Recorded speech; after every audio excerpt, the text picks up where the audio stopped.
I'm not squeezed.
facility with fair and honest pricing. It's why Worldwide Automotive's motto is car repair with care. Worldwide Automotive provides old-fashioned customer-centered service in an environment that is friendly and welcoming. Servicing domestic and European cars, Worldwide Automotive is offering $25 off to anyone who mentions this ad. And that's for any service. There's no need to go to the dealer for your 30, 60, 90, or 120-mile services. They offer same-day service and will handle your requirements for oil changes, belts, tire rotations, air conditioning, brake flushes, transmission services, and tune-ups. Come by and say hi to owners Joe and Valerie and see why they say their customers are family. Worldwide Automotive is located at 2490 County Road 220. For more information, go to worldwide-automotive.com. Suffice to say, much has changed in Orange Park, Clay County, and the world since then. Though much has changed in the world, our mission remains the same. We are a church intent on fulfilling that mission and are strategically engaged in our community through partnerships with local schools, sports teams, veterans organizations, and more. We are a family equipping church. We invite you to check us out at firstfam.org or join us in person at 1140 Kingsley Avenue, Orange Park, Florida. Do not adjust your YouTube feed. You are looking at the correct day of the week. It's Monday Night Football on SSB and a massive, massive district matchup. Beachside at Fleming Island. I'm BP alongside my partner David Wells. Dude, it is Monday night. Let's do this. I cannot wait for tonight's ball game. Oh, this is going to be a great one. I can't believe we're having a Monday night makeup game that's this caliber of the district kind. You know, this is a matchup where it's a need-to-win situation for both teams. It's great football. They're playing the best football they've played all year, too, so it's going to be a good one. Sebastian Broughton played his mind out last night. It's almost 400 yards of offense on the ground for him, in the air for him, a little bit on the ground. And it's just crazy that they lost last week against Creekside. So this is a get-back game for the Golden Eagles. Meanwhile, Beachside played a little surf and turf game last week at Tocoi Creek, and they had to get a blocked field goal to win that game, 29-26. We're going to go into some details about that in just a little bit. But Monday Night Football on SSB, it's a first here for us and for the Rock. Huge district game tonight. We're also keeping our eyes on Middleburg and Ponte Vedra over there in St. Johns County. That game has district implications. Orange Park's off this week. They get to sit back and watch the carnage. We're going to get into playoff scenarios, this game as a whole, and a lot more on tonight's pregame show. You are watching Monday Night Football on SSB, an FNL and SSB special. We're going to take a quick timeout, come back, get the national anthem in, and get to our pregame show with our keys to the game and more right here on Sunshine State Broadcasting, your local community broadcaster. Having served Clay County for 18 years, Worldwide Automotive is bringing back the neighborhood repair facility with fair and honest pricing. It's why Worldwide Automotive's motto is car repair with care. Worldwide Automotive provides old-fashioned customer-centered service in an environment that is friendly and welcoming. Servicing domestic and European cars, Worldwide Automotive is offering $25 off to anyone who mentions this ad. And that's for any service. There's no need to go to the dealer for your 30, 60, 90, or 120-mile services. They offer same-day service and will handle your requirements for oil changes, belts, tire rotations, air conditioning, brake flushes, transmission services, and tune-ups. Come by and say hi to owners Joe and Valerie and see why they say their customers are family. Worldwide Automotive is located at 2490 County Road 220. For more information, go to worldwide-automotive.com. First Baptist Church of Orange Park was founded in 1921. Suffice to say, much has changed in Orange Park, Clay County, and the world since then. Though much has changed in the world, our mission remains the same. We are a church intent on fulfilling that mission and are strategically engaged in our community through partnerships with local schools, sports teams, veterans organizations, and more. We are a family equipping church. We invite you to check us out at firstfam.org or join us in person at 1140 Kingsley Avenue, Orange Park, Florida.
Back here at Randy Warren Stadium on the campus of Fleming Island High School. Good evening, everyone, once again. BP alongside my partner in crime, David Wells. We are back. No, do not adjust your television. This is Monday Night Football on SSB. We so much appreciate you joining us tonight on this very special broadcast. This is a makeup of a game that we were supposed to have on Thursday night, but due to the storms, we are here now for a crucial district game. I don't know about UBP. My entire week last week got backed up because of the storm. Every business that I had going on, every game that I was supposed to go to, every game that I was supposed to call with you guys, just push it back an entire week, and here we are with a great matchup. Yeah, absolutely. So a lot of good football on over the weekend nonetheless. How about that Florida-Tennessee game? Ooh, came down to the wire. There, a little overtime action. Had me on the edge of my seat, actually. I'm not even a Gator fan. So, but this game should have everybody on the edge of their seat. The Barracudas are coming off a very thrilling finish last week against crosstown rival Tucoy Creek. Came down to a blocked field goal that ended things in regulation at 29-26. So this week they swim up their way to St. John's River to meet Fleming Island. These guys are hungry to keep their district streak alive and secure that automatic playoff spot. Barracuda's quarterback Eddie Jordan led the air attack for Beachside, throwing for 221 and a touchdown. He completed 71.4% of his passes. Pretty good. Also ran for 36 yards and a touchdown. Jake House was the other rushing touchdown for Beachside. He added to the offense with 99 all-purpose yards. David, Beachside is not known as a running team. They've only carried the ball for 532 yards as opposed to 1,793 passing. Can they afford to be one-dimensional tonight against Fleming Island? Well, the way to beat Fleming Island is to run the football and to run physically through them. Their interior defensive line is not as stout as they are on the edges, and they need to find ways to create short punches in that underneath game and free up their passing game, which if they're as good as build, then they're going to be able to throw the ball down the field as well. Absolutely. Defensively, the Barracudas are a tough group, and listen to these numbers when compared to Max Prep's national averages. On the season, they have 12 sacks. The national average is 9.4. Per game, they average 2, where the rest of the nation is averaging just almost 1.5. Suffice it to say, can they be a problem for Sebastian Broughton tonight if they don't establish the line of scrimmage? And it's the culmination of pressure. It's not just one or two guys. It's the entire unit that gets after the quarterback. Team defense and team pass rush is a significant better way to play high school football defense than just having one star. So I do think they'll be able to get after Sebastian Broughton. Here's the thing, Sebastian Broughton's been able to get rid of the ball a lot faster. So as long as he's able to continue those short completions into long gains and those crossing routes with run after catchability, then he's going to have a great job tonight. He sure will. Before we take a look at Fleming Island, we invite you to follow us on social media. Find us on Facebook and X at SSBJax and on Instagram at ssb.jax to stay up to date on our broadcast schedule. Don't forget to subscribe to Sunshine State's Broadcasting YouTube channel as well as click that notification button to see when our next live broadcast will be, which will be this coming Friday. And we'll have a location to be announced. We have an announced game, but that may be subject to change due to the heat of the district schedule right now. This is crazy, and it's all going to depend on what happens tonight for sure. Well, last week it was heartbreak for Fleming Island as Creekside came in as a non-district opponent this time, and they played it down to the wire. The Knights scampered away with a 48-45 win, and the Golden Eagles are now get-back mode as they return to district play with a pivotal game. We will pause for the posting of colors and the playing of our national anthem. You are watching Monday Night Football on Sunshine State Broadcasting.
Eagle Band 1 with your national anthem tonight.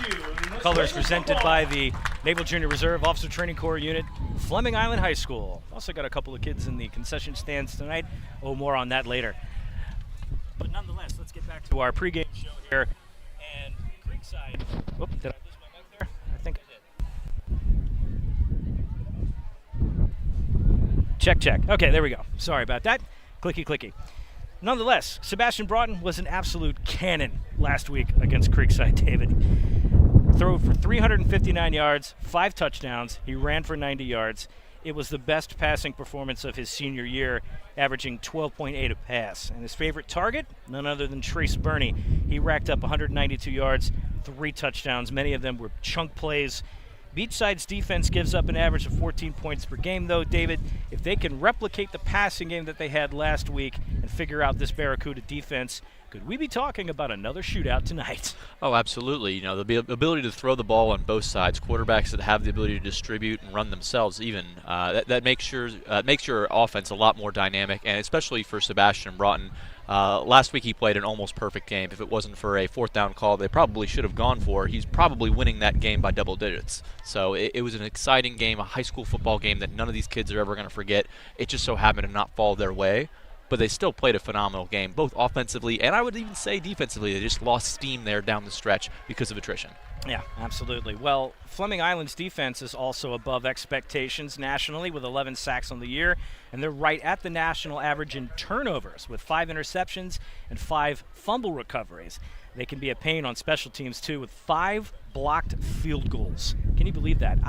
There's not a high school team that I've seen that has blocked more than 2 this year. They blocked 5. Well, you can thank Andrew Georgiarius Rogers for that. He's gotten 3 of them single-handedly by himself. He is a long, talented pass rusher that has the ability to stick his hand into passing lanes and also into kicking lanes, apparently. So he is a force on special teams as a kick blocker, as a gunner, and even will play on kickoff and kick return. Absolutely. Well, with all that said, Beachside does have a potent passing attack. Fleming Island typically doesn't defend against the pass as well as they do the runs. They got to plug those holes tonight. Now it's time for our keys to the game, presented by the one and the only Mr. Chubby's. The key to a great pregame or postgame celebration is at Mr. Chubby's, the home of the original Fleming Island happy hour and occasional hangout of David and I's on Fridays. But not tonight. It's Monday. We got to get back to work the next day. David, give me your keys to the game for the Beachside Barracudas coming up from St. Johns County, just off of County Road 210. So when you think about easy completions against the Fleming Island defense, they show you a pre-snap look that normally you can throw against. There's not a whole lot of safety rotation in there, so as long as you're able to complete those easy passes early in the game to set up for better, deeper passes late in the game, I think that's a good strategy to go at Fleming Island. And of course, trying to run the ball between the tackles. That's 2 things that you'd want to do if you play Fleming Island. Absolutely. So I think they definitely need to find balance on offense and establish that running game. That's not something they're known for, and I think if you keep Fleming Island on the field, we've seen it happen all year long, the longer you sustain a drive against Fleming Island, the more tired that defense gets, the hands on the hips come up, and they start playing a little slower than they normally do. They need to exploit the holes in the zone defense. If they watched any film from Creekside last week, they're going to see that the Knights absolutely devastated them over the middle. So it's going to be one of those things, if you can find the holes in the defense right there, you'll get it and get it quickly. Do not turn the ball over, though. You cannot turn the ball over to this defense. They will make you pay for it later. All right, for the Golden Eagles, who are now about to come out and break the banner here on this Monday night.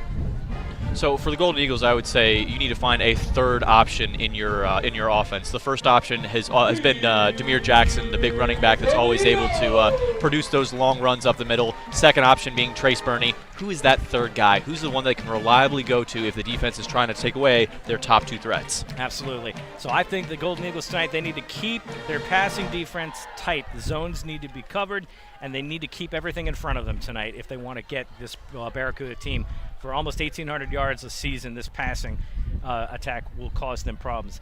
They've got to find a way to run the ball, even if Broughton must do so by design. Demir Jackson is out there tonight. You will see him this evening. That is a welcome sight for Golden Eagles fans. He's got to run the ball well. Just like last week, you got to get your skill players in space and let them outrun this defense. Trace Burney can do it, and we will see lots of that tonight. All right, ladies and gentlemen, kickoff coming to you right now. Beachside has won the toss. They have elected to kick. Fleming Island will receive the opening kickoff. And yes, ladies and gentlemen, you are not adjusting your set any further. There is indeed a doggone scoreboard for y'all to see. How about that? We are underway here at Monday Night Lights. That ball is going to get picked up by Sebastian Cruz, and then he's going to take that into the end. Actually going to call that a touchback. It looks like it did break the plane there. First down and 10, Golden Eagles at their 20-yard line. So they are willing to kick to these talented, speedy options for Fleming Island. Beachside is a relatively newer school, so you'd expect for them to have a slower start in their football season. However, they're a very good and well-balanced team, especially defensively. And if they're willing to carry that level of tackling into special teams, it'll be interesting to monitor on each and every kickoff.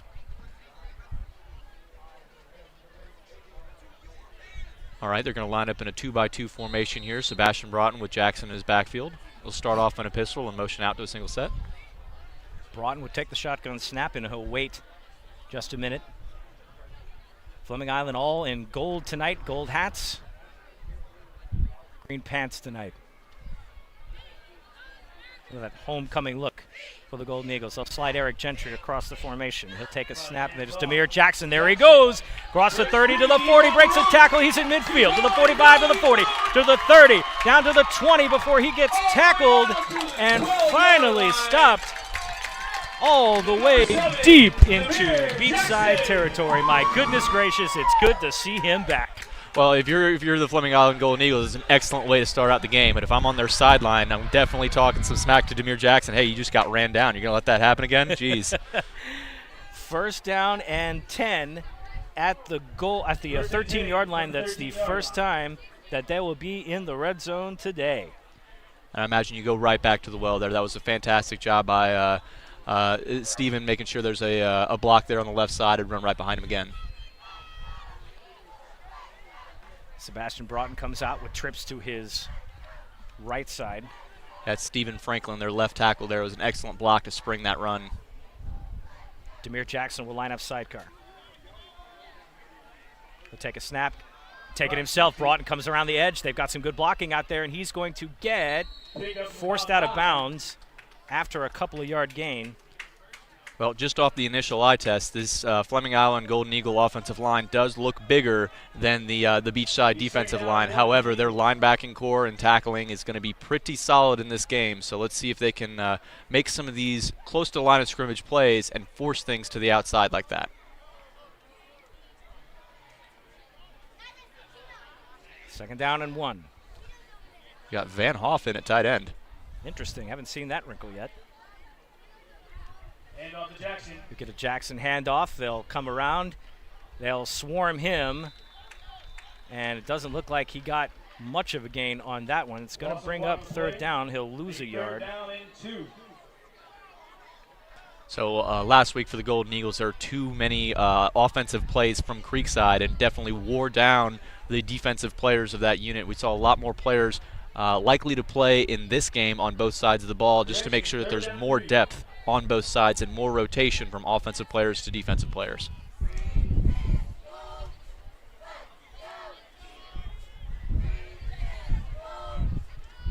Quick huddle, sugar huddle, gets right to the line of scrimmage.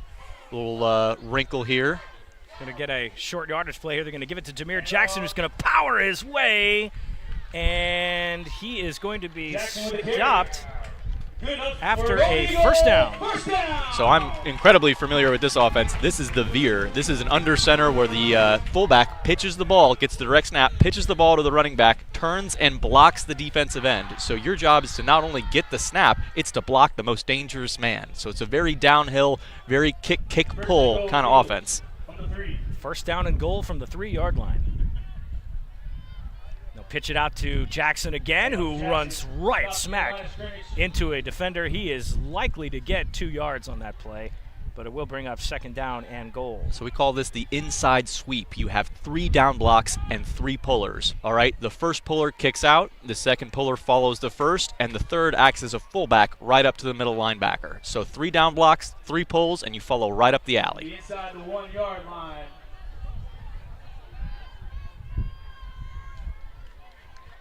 Second down and goal, and they pop through. Did he get it?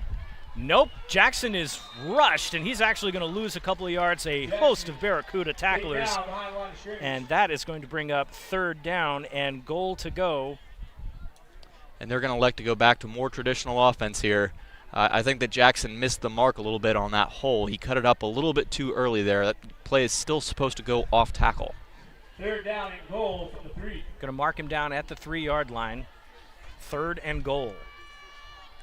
Now it looks like Fleming Island's going to go ahead and spread the defense out a little bit. They'll put Jackson up right next to Broughton, his right side. Bunch formation. Broughton takes a snap, rolls out of the pocket, trying to find an open receiver, fires to the back of the end zone. That is tipped and incomplete. To number 11. Tried to get it Castillo. into the hands of Damiano DeSteno, and that will end the drive there. And it looks like Parker Sertivan will come out on 4th and goal to put a field goal on the board.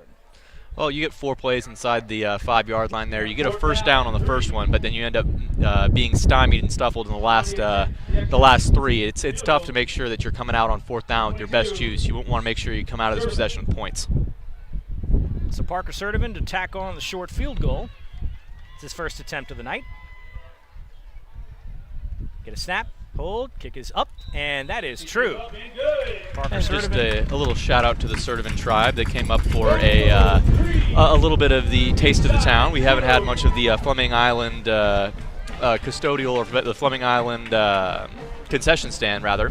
And we're very happy that we have some of these delicious pork sandwiches, some hamburgers, some French fries as well. Some desperately needed water. Absolutely. So they took very good care of us today, and a shout out to the Sertivans as well. We'll be talking a little bit more about the Fleming Island concession stand in just a bit. Absolutely. So our score, 3-0. 9:09 to go officially on the clock here. And Kicking off for the Eagles, number 22, Parker Sertivan. Back to receive for Beachside.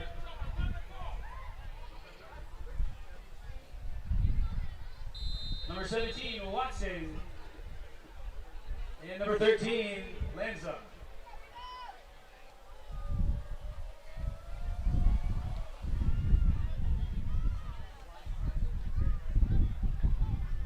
they get a kick and return on, and he'll run into a host of Fleming Island blockers, and that'll push him back, and that'll do it for the drive.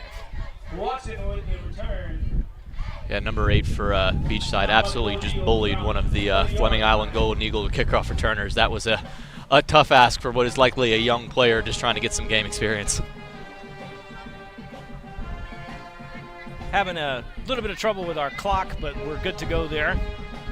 We'll get that set up for you in a little bit here. 9:02 to go in the first quarter. 3-0, Fleming Island with a lead. First down and 10 for Beachside. Spot the ball right at the 20-yard line, and that's where we'll get going here.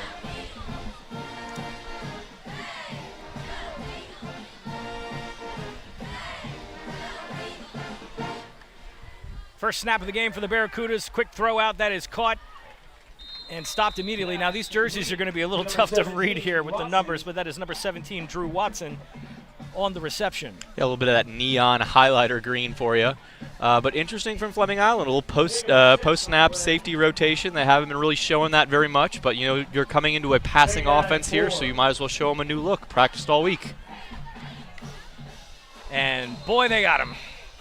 That'll definitely be a flag on the play. It's the offsides penalty. The clap gets them to jump off sides, and that will be a first down for Beachside. That's the thing about these throw-heavy offenses is they want cheap yards. As many cheap yards as they can get, they'll take, because these manageable situations, they can convert with short completions, they can convert with hard counts, they can convert with trick plays. Even the draw play will throw you off balance. So 1st and 10 for the Barracudas at the 31-yard line actually. Get a snap, drops back, pocket hold, steps up into the pocket. He takes off, and then it gets shoved out of bounds.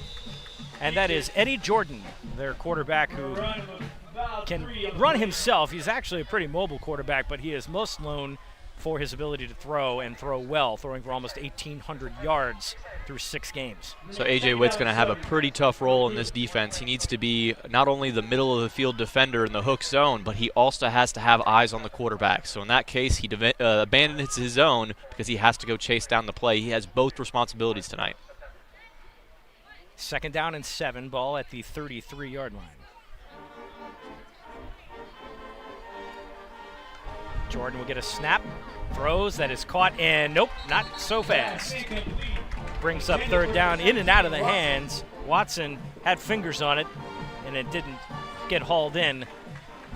Brings up 3rd down and 7. And that's what these kind of offenses are built for, these dragging routes that come across the field, that there has to be some kind of communication on the defense of, oh, you have to pass it to this guy, pass it to this guy, pass it to this guy. Eventually it gets passed to Sebastian Cruz, who is 5 to 10 yards off the ball, and that could have been an easy completion for a quick 6 or 7 yards.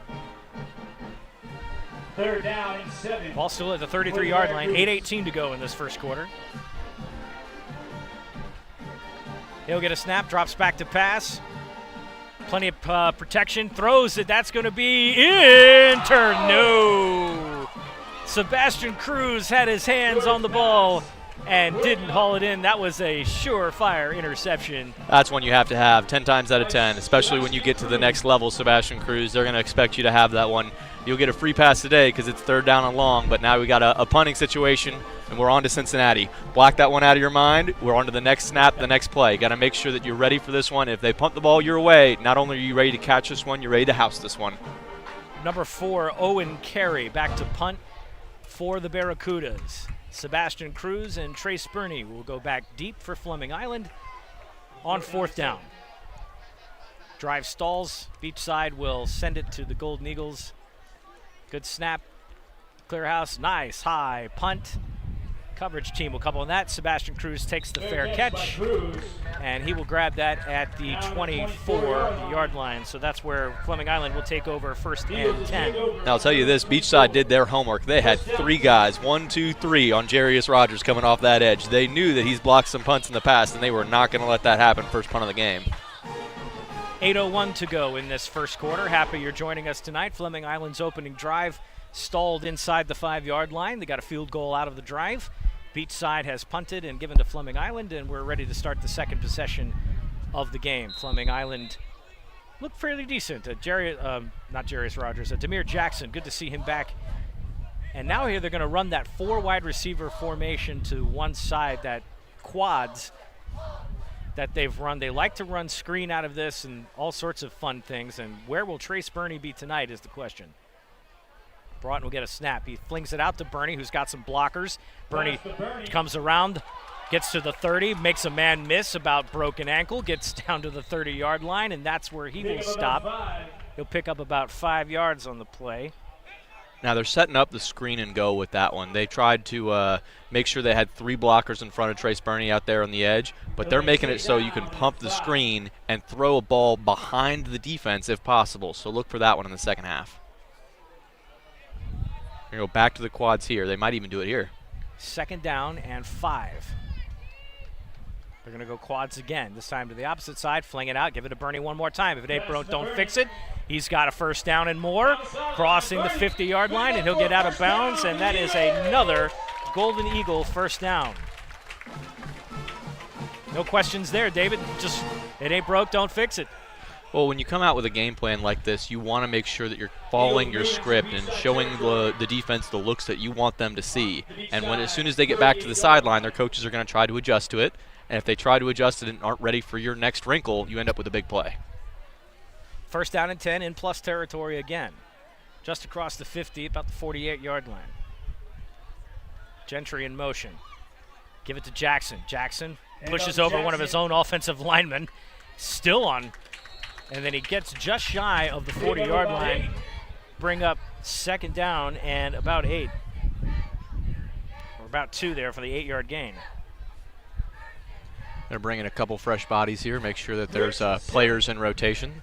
We're going to get in here number 23, Brady Digman, coming in as a spell running back. Make it 2nd and 3 now from the 41.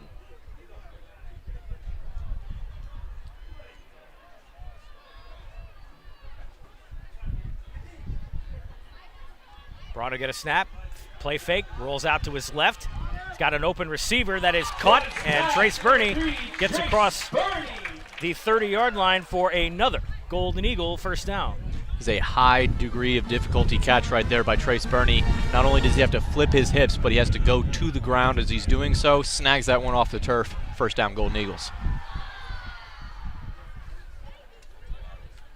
Coming up on the 6:20 mark here in this first quarter. We're likely to see a downhill run here. That's more of Digman's running style.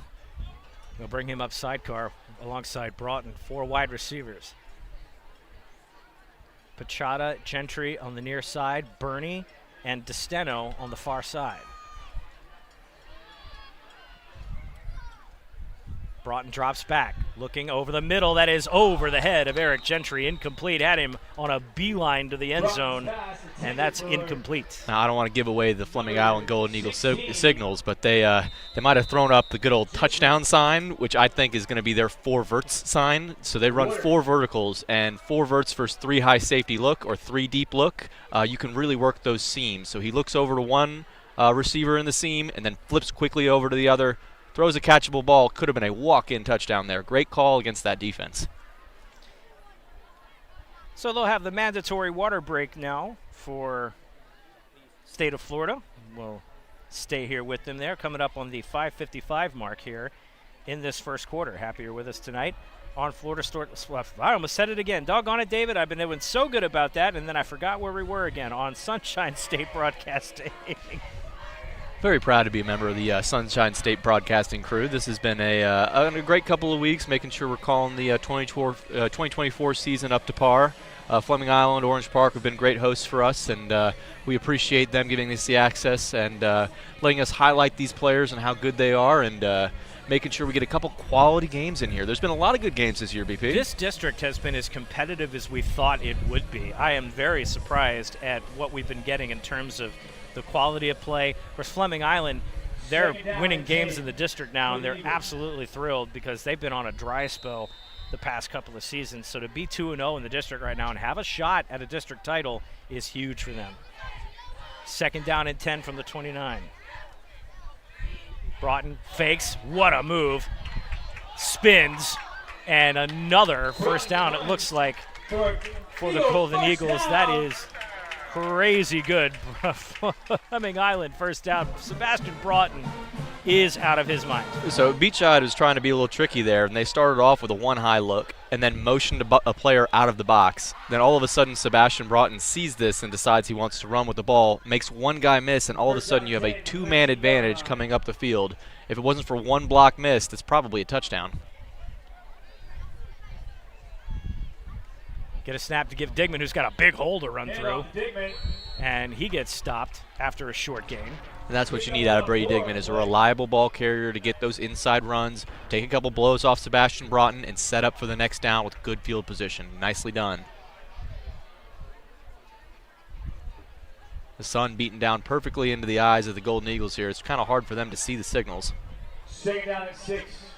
2nd down and 6 to go. Ball rests at the 15-yard line.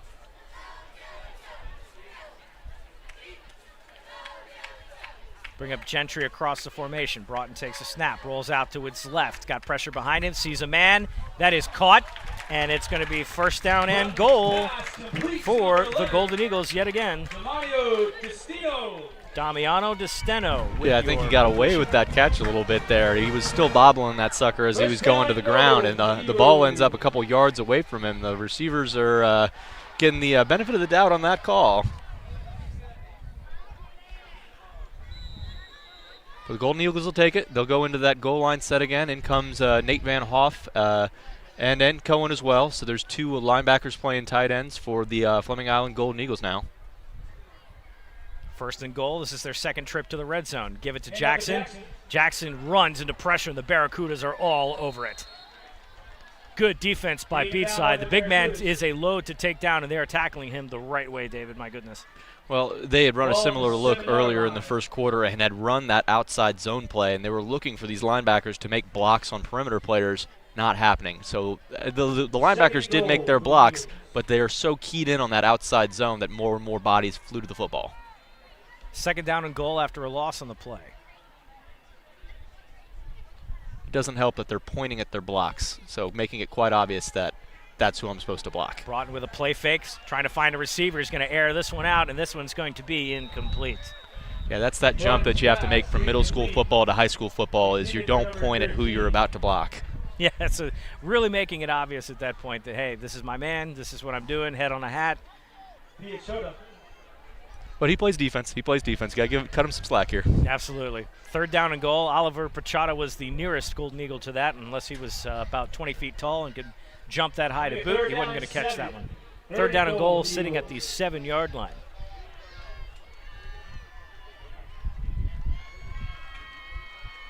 Spread it out.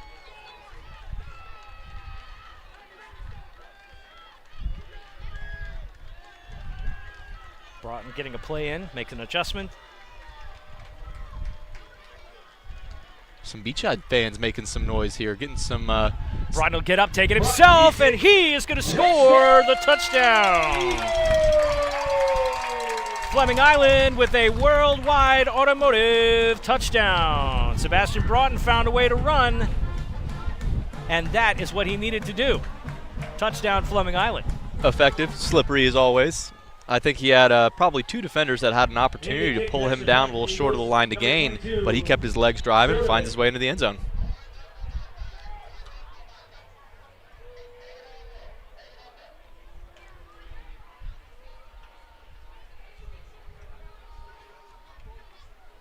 Parker Sertiman tacks on the extra point, and it is good. Your score. So our score now, Fleming Island 10, Beachside nothing. Very important district game here. Sebastian Broughton laid it on the line for his teammates. You know, he's always been a hell of a competitor. Now he's really showing it here in big moments. It really riles up the team when you see a quarterback score a rushing touchdown like that. You know, he's putting his body on the line for it. He's the most important guy on your team. He's the face of the franchise. So you're really hoping that he continues to show his toughness like that down the stretch here and into the playoffs, hopefully.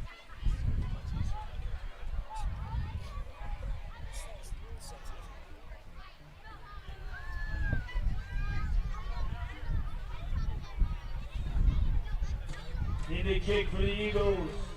Number 22, Sertiman. Parker receive, Sertiman number to kick. 17, Watson.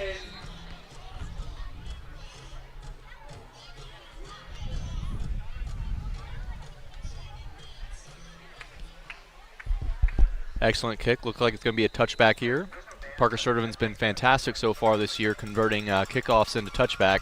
Something that the Golden Eagles struggled with last season, but now has been a non-factor this year. No major kickoff returns for the Golden Eagle kickoff team, which is definitely a huge asset to have as far as a high school football team. I remember when I was playing high school football, I could almost guarantee a big return if we didn't get it out of the back of the end zone.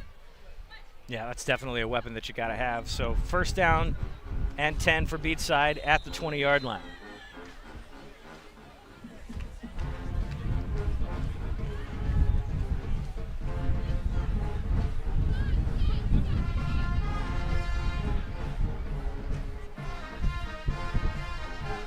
Straight man-to-man coverage here.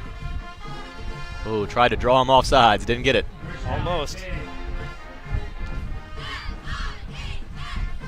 3:41 to go in a 10-0 ball game. Beachside with the ball. Jordan will come upfield, and this is what he's good at. And he has run for another Beachside first down.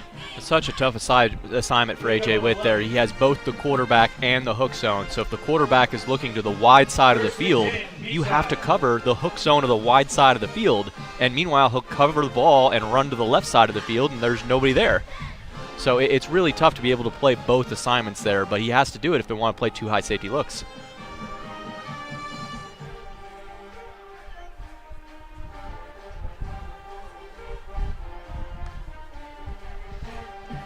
Give another run to the left side of the formation. That's not going to go anywhere. Maybe a 3-yard gain if you're lucky. It's going to bring up second down. And there lies the benefit of loading the box. That time they bring the safety back into the box, putting good numbers in there to stop the run, but then that sets up more and more ability for Beachside to pass the ball. So if they get caught in that loaded box, they can throw the ball deeper down the field. Pick up a 2 on the play. Second down and 8 after a gain of 2. Second down and 8.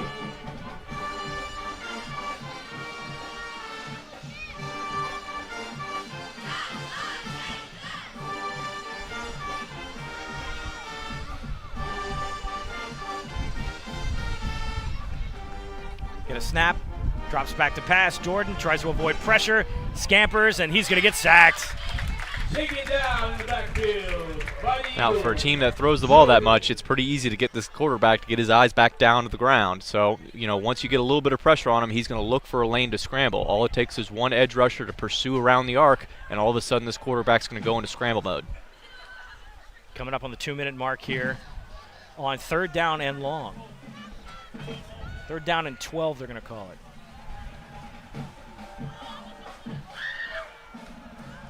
Fumbled snap.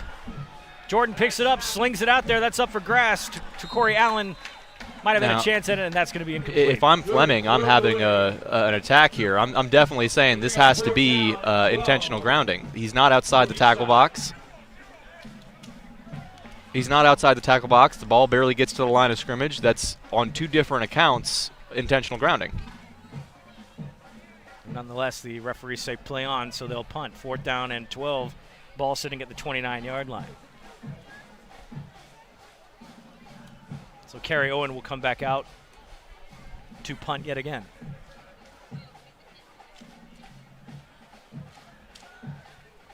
Back to receive the Eagles. Number 1, Cruz. And number 3, Cruz and Bernie back deep. Snaps a little high, and another great kick. This time, a little better covered, but Sebastian Cruz will come up for it, grab the fair catch. I think Sebastian Cruz has done a much better job, especially in these last 2 kicks, running up to make these kicks, even if they're fair catches. It's important that that ball doesn't hit the ground and give you extra 10, 15 yards of field position. He runs up in this one, secures better field position, and gets to the sideline. Great job, Sebastian Cruz. Fleming Island coming off the touchdown drive. They have a 10-0 lead right now, 1:41 left to go in the quarter. Apologize, try to get our scoreboard back up there for you. 4 wide receivers for Broughton. Little change of look here. You're going to see Bernie out by himself on the top of your screen. Lone receiver is Z. Get a snap. Broughton looks, quick flare out. Scooped up by Bernie, who breaks a tackle, finds a blocker. Eric Gentry will throw a block. Bernie comes around to the 40, to the 35, to the 30. He's going to get shoved out of bounds, and there he goes again. Well, he might have only gotten 30 yards on that play, but he ran dang near the length of the football field. That's at least 80 yards of running, going from the far side, bottom of the numbers, all the way over to the sideline, far side of the field. A lot of running in there, and he's back on that far side of the field. In fact, no, has to traverse back to this side of the field. A track meet here for Trace Bernie. Another first down. Bernie has been a force to be reckoned with, and we said this at the top of the broadcast. Get your skill players in space, and they will make it happen. I think he's probably a little gassed here. If I'm Fleming Island, trying to run the ball and demoralize the defense here for Beachside. Jackson is in the backfield. Get a snap, that's exactly what, nope, Broughton pulls it out, and they ran the ball anyway. Broughton gets upfield, finds a blocker, dives down about the 15-yard line, gets down to, say, the 14, and that'll be another Fleming Island first down.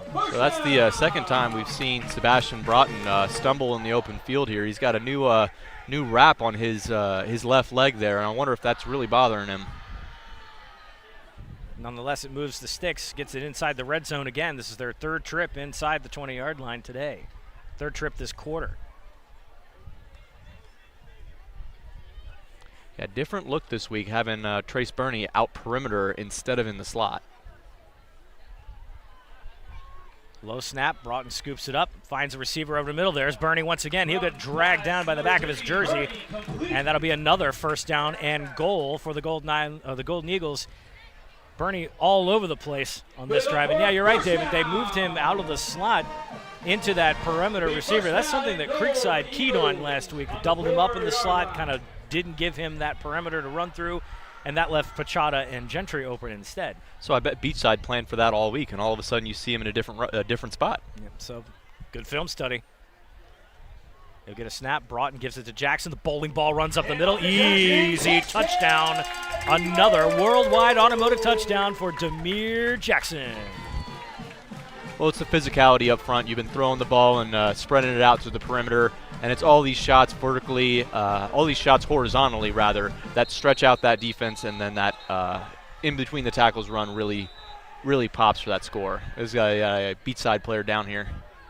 Got an injury timeout there, and we'll step away briefly for that. But David, so far so good for the Golden Eagles. They've had 3 red zone trips. They've only gave the field goal up the first time around, but since then they've been scoring touchdowns. This is exactly what you wanted them to do to start this game off. And we highlighted in the pregame show that the Beachside defense had such a great pass rush, but it's the Fleming Island pass rush that's been showing up so far in this game. They put pressure on the quarterback and made him a bit of a one-dimensional player, and they're supposed to be throwing for a significant amount more yards than they rush for, but that's not the case so far in this one. Serving on for the extra point. Kick is blocked. So Beachside gets a hand on that one, keeps it from going through. 16-0 though, our score with 30 seconds to go in this first quarter. Yeah, defensive end just splits the 2 upmen there. There's usually an inserted offensive lineman and your biggest linebacker or tight end as your upman, but they split the tight end and the upman there, and you get the quick block. So that's a tough one to swallow, and now you're up, instead of 3 scores, just 2 touchdowns. And, of course, two two-point conversions. But it's early in the game, so no need to chase points. 2 possession, yeah, it's early yet. Fleming Island's defense, though, been pretty stingy. Sun descending here on this gorgeous Monday night. We're glad that you're here with us this evening on Monday Night Football and SSB, a special broadcast. The game that we were supposed to play last Thursday. Sertivan sends this off end over end, and that'll go into the end zone for a touchback. Just about cleared the end zone on that one. Well, if I'm an offensive coordinator and I get an extra weekend to think up plays, I'm chewing up the bit here. I'm looking at trick plays. I'm looking at trying to send my quarterback, hey, what do you think about this one? Seeing what I can install over the weekend. There's a lot of time there, and if you give me a lot of time, I'm going to think about a lot of crazy stuff. Absolutely.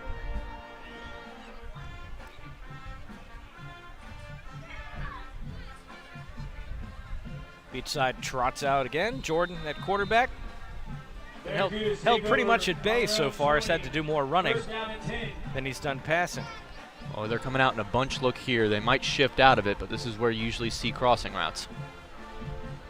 1st and 10. He'll drop back to pass, trying to throw those crossing routes. Everybody's covered, and Jordan will get knocked down. And he will lose a yard on that play. That will be credited as a sack. Yeah, I don't agree with that call at all. Trying to do a half roll into the short side of the field, a 2 wide receiver route, covered, and all of a sudden the rest of the defense is running at your quarterback. Looks like that's going to be the last play of this first quarter. So they're going to call it 2nd and 11 at the 19-yard line, and that's where we will stop. Right there. So at the end of 1, Fleming Island leads 16-0. We'll take a quick timeout. When we come back, Beachside will continue the drive right here on Sunshine State Broadcasting. First Baptist Church of Orange Park was founded in 1921. Suffice to say, much has changed in Orange Park, Clay County, and the world since then.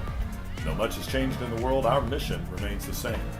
We are a church intent on fulfilling that mission and are strategically engaged in our community through partnerships with local schools, sports teams, veterans organizations, and more.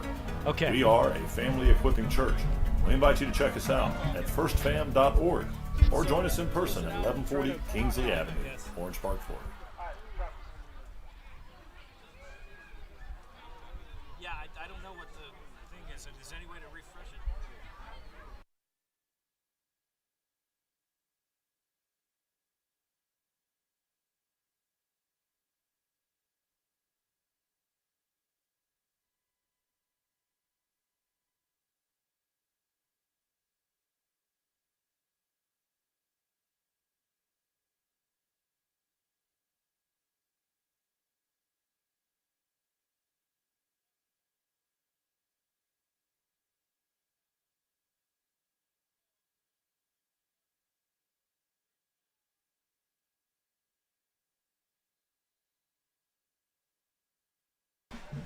Welcome back to Monday Night Football here on SSB. Beachside back with the ball. 1st and 10, 19-yard line, or 2nd and 11, rather, at the 19. They're going to quick flare out there. That's going to be caught. They're going to get a couple of yards on that play before a host of Golden Eagle defenders gets the stop on that. Jordan's pass, number 84. Yeah, this short passing game is trying to find their rhythm and trying to complete these easy passes to try to lull the Fleming Island defense to sleep and eventually get to their deep bomb. I don't think they have the speed on the perimeter to necessarily run past these Golden Eagle defensive backs, but they're going to need to be able to complete easy passes and make those more difficult completions down the field. That's a really tough ask right now with this pass rush.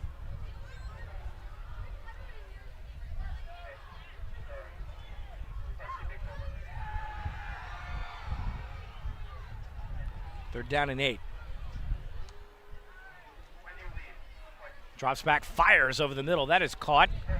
And it looks like his forward progress will be enough for a Beachside first down.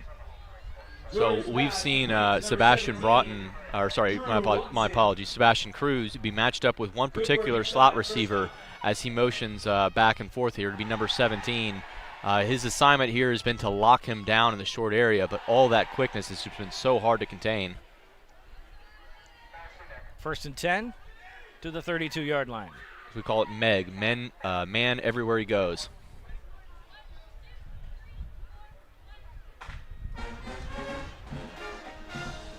Jordan drops back, gets out of the pressure, and he gets sacked. taken down into the backfield, sacked by number 4. So pretty consistently, they're keeping 6 people back there to protect the quarterback. If you consistently send 6 to protect the quarterback, the defense has a free player. And that, in this case, they're using that free player as an extra blitzer, and Beachside has no answer to it.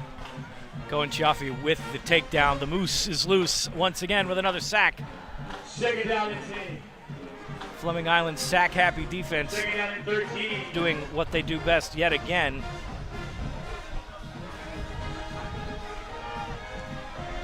Jordan gets a snap. Good protection this time. Throws to his check down. And that is caught. Jordan's pass, number 1. Jake House still running. Jake House doesn't have anybody near him. He's going to get a couple of blockers. Jake House is going to take it to... They're going to say he is down at the 1-yard line.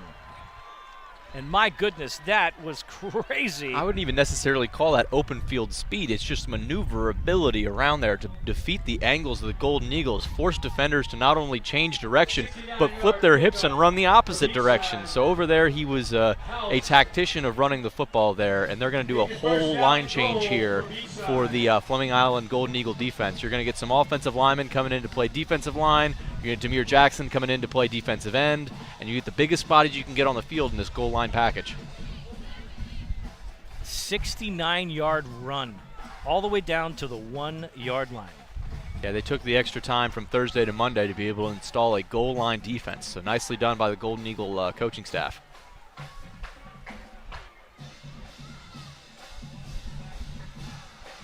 Jumbo formation for the Barracudas. Get a snap, and they're going to stop that right away for a flag. That's probably going to be a false start. I'm not sure. It might have been Fleming jumping on that one. You have some offensive linemen that might not know exactly what the quarterback's cadence might not be. They're not settled into the game at all. That's their first snap on defense. On the offense. And it will be a false start penalty. So they'll back that up 5 yards and replay the down. Now here comes that whole line change back out. 1st down and 6. And now this defense has to get set quickly. But luckily that Beachside was not ready to call their play. If you do a full sail defensive sub and they don't sub, they can snap the ball on you.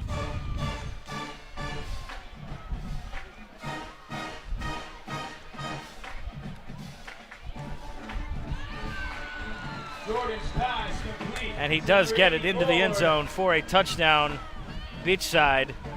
Good for a touchdown for Owen Beachside. Carey gets the score for the Barracudas, and they are on the board at last. Yeah, that seemed like an easy one. There was a uncovered receiver, quickly found the hole in the zone, quick pitch and catch, quick score.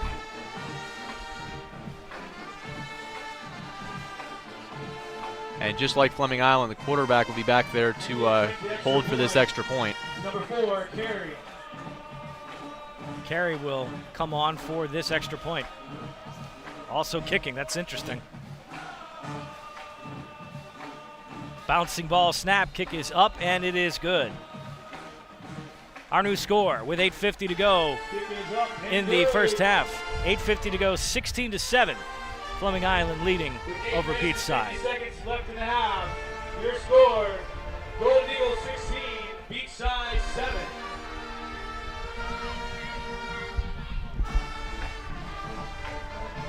All right, so containment on Jake House is going to be a priority for this Fleming Island Golden Eagle defense.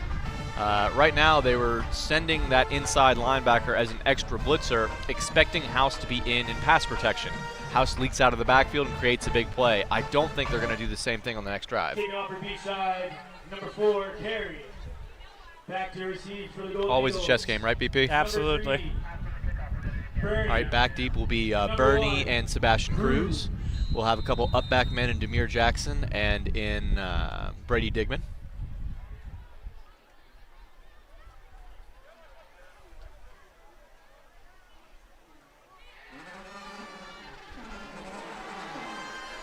Kick is away, and that's going to sail into the end zone for a touchback. Out of the end zone, actually. Big kick. A little bit of the wind at his back there helps to aid in a nice sailing kick.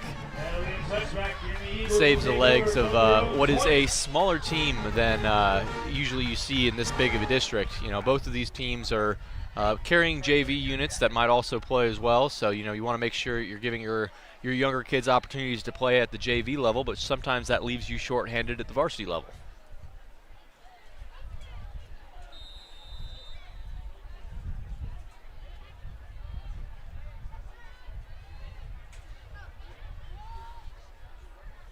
All right, tight set here. We're going to have a bit of a bunch here from Fleming Island, 2 wides each side.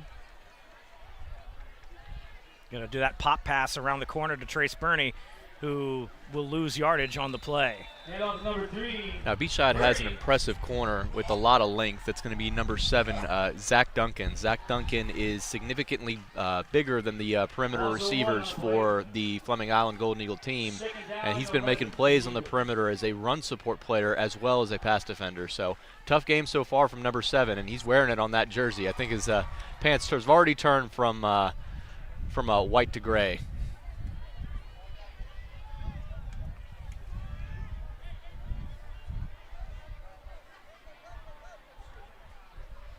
Second down and 11 from the 19 after that quick pop pass and the loss. Jackson will stand right next to Sebastian Broughton. He will get that, pop it away. Broughton runs out, try to run that RPO. They're going to throw it deep to a wide open receiver. He's got it, and that is going to be Tristan Stevenson all the way to the house. Fleming Island touchdown. A broken play, nobody anywhere near him in coverage. That'll be the 3rd long touchdown pass for Sebastian Broughton in the last 2 weeks as far as broken plays go, and that one was so wide open. Sometimes those really freak you out as a quarterback. You're thinking, oh my gosh, don't miss, oh my gosh, don't miss, oh my gosh, don't miss. But there we go. Great completion, long run, and a score there. Oh, it's all you could ask for there. Sometimes the broken ones are the ones that matter. Tristan Stevenson making a huge play and the touchdown. Parker Sertivan will come on for an extra point.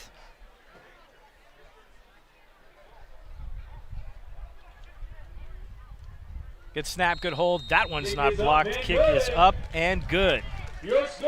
So with 7:48 to go in the first half, Fleming Island 23, Beachside 7.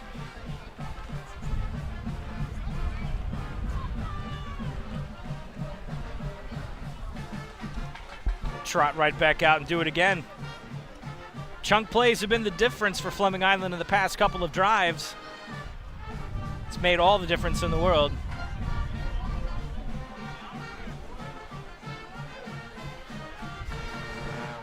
Parker Sertivan to send this one away. Still so meant to be that Fleming Island was the school we chose, and the fact that they used the Crimson Tide fight song, oof. I know that you have mentioned your unadulterated joy over that. Over my alma mater, absolutely. Roll Tide. Kicking off the Eagles, number 22, Sertivin. Sertivin will send this off. Good boot on that one, but that's returnable. Get a wedge going up there. Beachside with a good-looking one, but he was dropped immediately. Yeah, you could hear that thudding collision from here. There's only one way to defeat the wedge is to go around the wedge. And normally if you go around the wedge, it leads to huge collisions. And there is a very dangerous aspect of that play, and that's why it is banned in college and the NFL. But it's incredibly difficult to call for high school officials here. And right there you had a 4-man wedge running up the field. Lucky there's not any kind of hardcore collisions on that one. So first down and 10 for the Barracudas, just across the 20-yard line.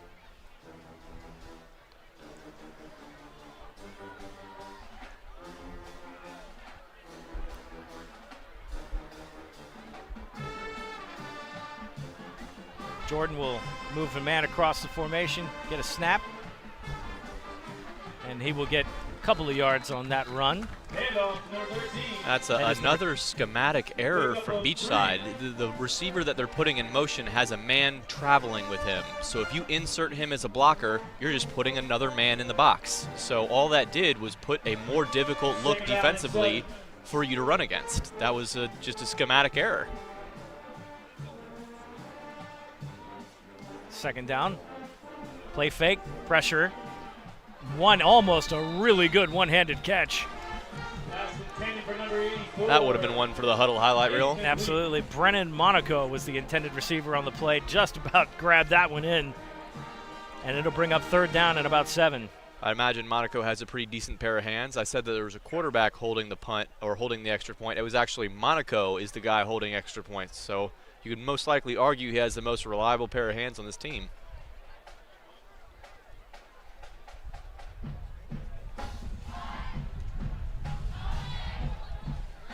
Third down and 7. And we're going to have a stoppage play here and a charge timeout going to Fleming Island. That is their first of the half. So, David, what do you like so far out of this game? Well, so far there's been a lot of explosive plays that have led to red zone opportunities. Both these defenses are trying to play tough, hard-nosed, pass-rushing defensive styles. However, they're giving up big plays because they're overly aggressive blitzers. You know, the blitz is a give-and-take dynamic. Either it works and it works extremely well, or you have less in the back end. And both offensives have been exploiting that, especially here in the second quarter. So now if you're looking at for the Fleming Island Golden Eagles, you're trying to use your front four to generate pressure and stay a little bit more conservative with your linebacker play. It's going to come down to how Cohen and Witt are used and how much they can convert versus House, who just converted a big play on them and created a nice 70-yard near touchdown opportunity.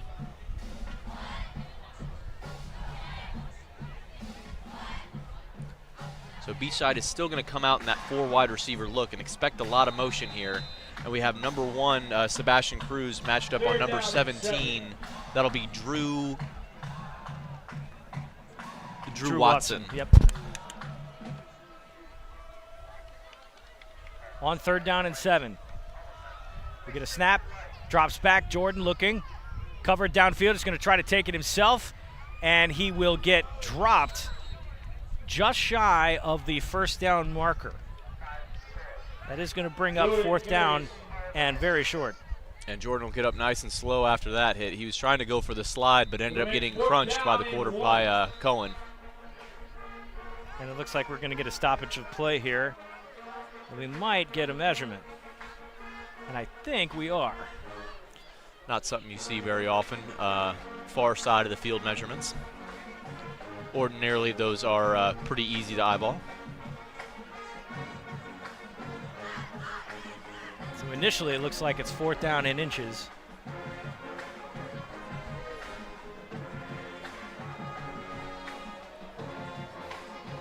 They'll And call they're it going to first say down. that first down. So first and 10 for the Barracudas. They move the ball and the sticks across the 30-yard line, about the 32. Barracudas have 6:51 to go in this second quarter. Fleming Island will insert another offensive lineman into the interior of that defensive line. It'll be Reyes coming in to spell. He is a stronger individual. He's their center and best defensive tackle, but they're trying to use him in key situations to stop long drives. Play fake. Quick throw over the middle that is caught. And that is the assignment. It is Sebastian Cruz versus Watson. Man everywhere he goes. Number 17 for a 3-yard pickup. Fleming Island defense was waving that it was incomplete. I believe it was, actually. I don't think he survived the process of the catch there. For the Barracudas. Call it officially 2nd down and 6, though. Call it a catch.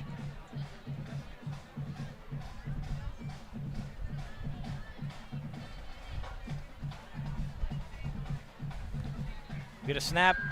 Jordan will drop back. Pressure in the backfield. He scrambles out of it. Comes across. Gets a first down. Hit right at the 45-yard line. And that will be another Beachside first down. And boy, he's been running for his life tonight, but he's running for first downs, and that's the most important part. Now, that Watson receiver's not the biggest guy in the world, but he came back for a crackback block on that play. He knew he had a defender right on his back, and he was covered, so he decided to go hunt for blood on that one and took a big hit out of the linebacker. Nice hit by Watson, kid. Nicely done. Going to take a timeout here for the second quarter water break. 23-7 our score right now. We appreciate that our concession stand friends have brought us some yummies from up earlier. David, what you got in your foil wrapper there? So now we got a pulled pork sandwich from the Sertivin Rogers and rest of the crowd that has contributed to the concession stand, and we're really happy to have them give us some goodies at this game, and we're very appreciative of them. Let's give them a sample of both the burger, the french fries, and the pulled pork sandwich. We don't recommend that professional broadcasters do this. We're just doing it because we're us. But this is delicious. It's pretty good. Every once in a while we get treated to do the finer things in life, and nothing beats a real good concession stand, either burger or in this case a pulled pork sandwich. Absolutely. 10 out of 10. That burger is on point too. Get that good smoky taste.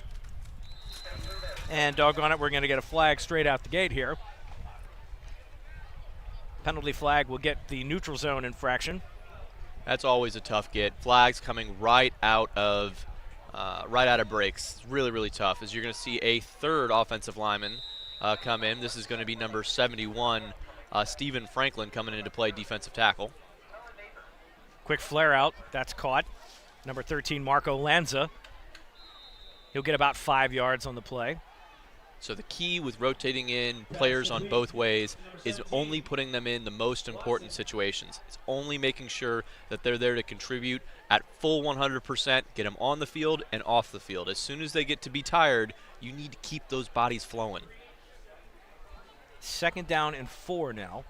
Coming up on the 5-minute mark here in the half. In a 23-7 ball game. Beachside down big to Fleming Island early. Jordan steps back, rolls, pressure still coming. They have been in his face tonight. He was going to throw, and that's going to be tipped and caught. And the jump ball somehow manages to land in the hands of a Barracuda receiver, and that is going to be a first down for Beachside.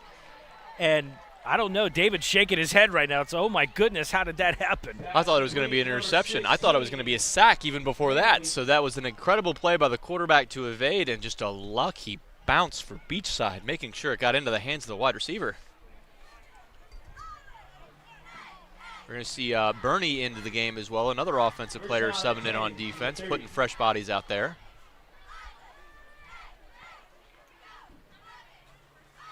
Slides across the formation, drops back to pass, looking, scans, more pressure in the backfield. He'll run out of it, fires to an open receiver, and that is caught.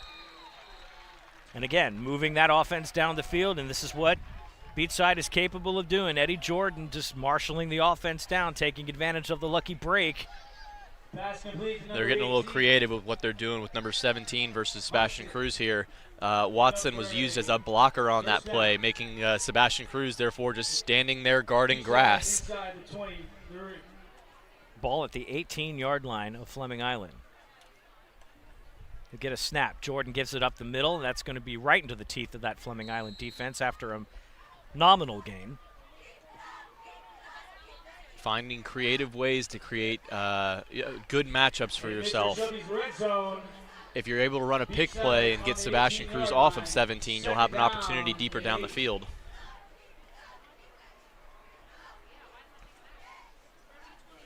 Barracuda's just taking their time here, milking the clock for what it's worth. They will get the ball to start the second half. They'll line up in pistol. Drops back to pass, throws into the back of the end zone. That's going to be incomplete. I can call that a miscommunication, but he was also really trying to get rid of the ball there. That internal clock was starting to tick.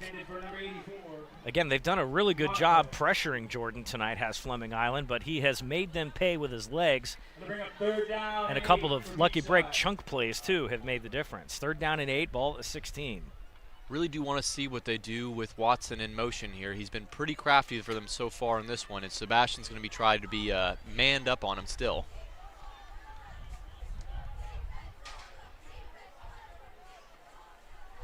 Now they'll shift back into pistol. Low snap. Jordan drops back, evades the pressure.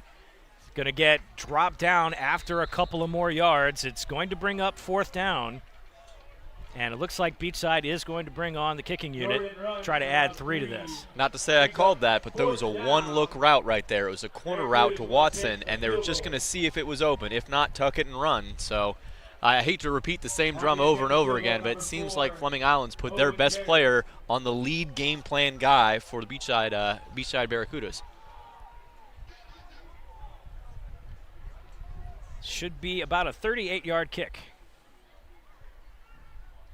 Kick is up, and it is good. I see the referees shaking their heads, and that is 3 more points for the Barracudas. So our new score now, 23-10, Fleming Island with the lead just before the half. 2:54 to go in this first half of action. Happy you're joining us tonight for Monday Night Football on SSB.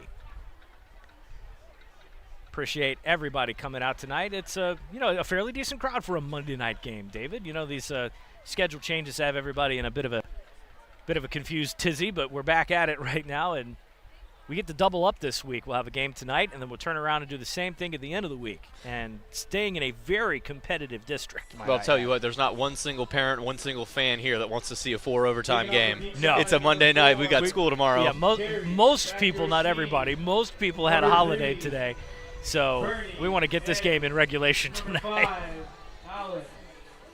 Corey Allen and Trace Burney back deep. Looks like Sebastian Cruz is going to get a break here. Oh, it's today Columbus Day, is that why? That's why, yep. Send this kick away. That one will sail into the end zone for a touchback.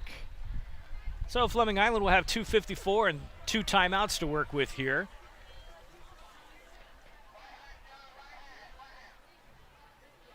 All right, looks like they're going to set up on the right hash here with their spread offense look. You have 2:54 left, so you're not necessarily in your hardcore 2-minute offense. But the way Fleming Island likes to operate, they like to see what the defense has ahead of them. So there might be a no-huddle look here, trying to hold the defense and their personnel on the field.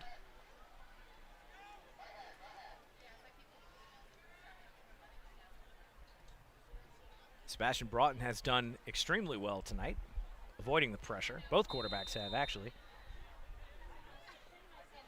But how about Tristan Stevenson, the sophomore, getting that big play earlier? A busted play that turned into 6.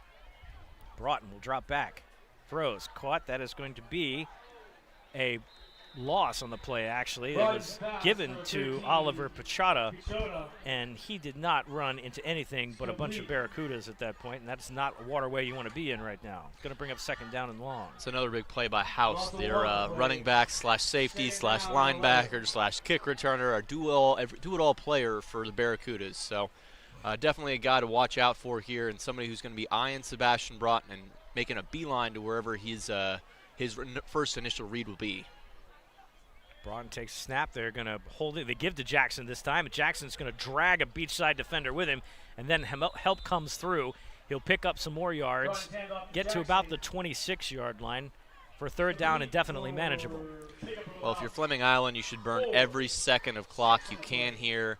You're going to be able to do whatever you want offensively if you do convert this first down, but you should not give very much time to Beachside if you do not get this first down. No incomplete passes. Third down and 4 from the 26. Get a snap. Broughton looking, scans over the field, wants it all, and he's going to overthrow Bernie. Now, That's because incomplete. you throw an incomplete pass, you have a minute and 35. They save a timeout. They're going to get the ball and have an opportunity to score themselves. We'll bring up fourth down. Clock management seeming to be an issue there, but fourth down nonetheless with $1:35 to go. Parker Sertivan will come on to punt. In the punt for the Eagles, number 22, Sertivan. If you're just joining us, you've missed a good first half. Fleming Island has been the dominant force. They played pretty good defense so far. Number 84, Monaco. Number 84, Brennan Monaco will be back deep. Sertivan will send this into orbit. A little wobbly there. It'll bounce just beyond the 50 and take a Fleming Island roll all the way down to 33-yard line. Well, we consider a well below average punt for Parker Sertivan. Takes a very lucky bounce and gets him into a significantly better field position there. They could have gotten the ball where it landed at the 50. Now they're getting it all the way back at the 34-yard line, maybe even the 33.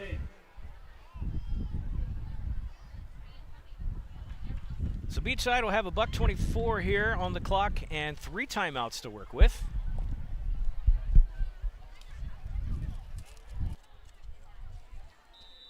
Eddie Jordan coming out at quarterback. He'll spread the formation.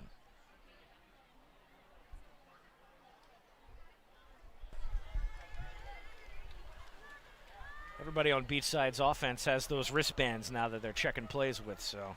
It's not going to be too complicated what Fleming Island's coming out in. It's all man-to-man coverage all across the board. Take a snap. Jordan drops back. Here comes Jarius Rogers. Gets out of it. Jake House, complete. Stops at the 40-yard line. Stays inbounds. To bring up second down. And now you get to see the Barracuda 2-minute offense here. They got to throw it into overdrive to have any chance of getting into field goal range here. They'll see he crossed the 40 to the 41-yard line. Coming up on the minute mark. Let's say second down and 3 officially. Drops back to pass. Again, avoids pressure, just throws this one away, incomplete. Jordan throws it away. Yeah, these receivers are not able to create any kind of separation against these Fleming Island defensive backs. There's too much speed on the field for Fleming Island, and they've gone against 2 high-quality competition so far this year to get fooled by curls and crossers. Third down and 3. If you're Beachside, you just need to move the sticks right now. Maybe get a timeout in. 4 wide receivers for the Barracudas. They'll get a snap, play fake, pressure in the backfield. Almost got to him, but they are going to get to him. Cohen Chaffee is going to make the play. No gain, it looks like, on the play. Brings up a fourth down situation. And clock is running.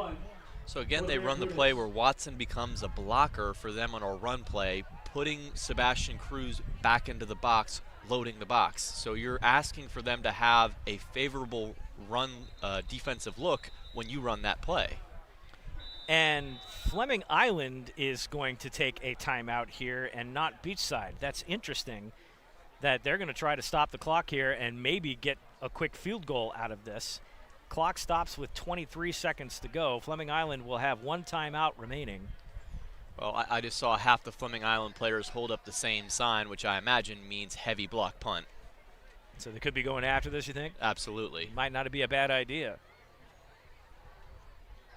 I mean, if I'm a Fleming Island Golden Eagle player or if I'm a high school football player in general, any opportunity I have to say, hey, coach, let's block this punt, seems like a fun one.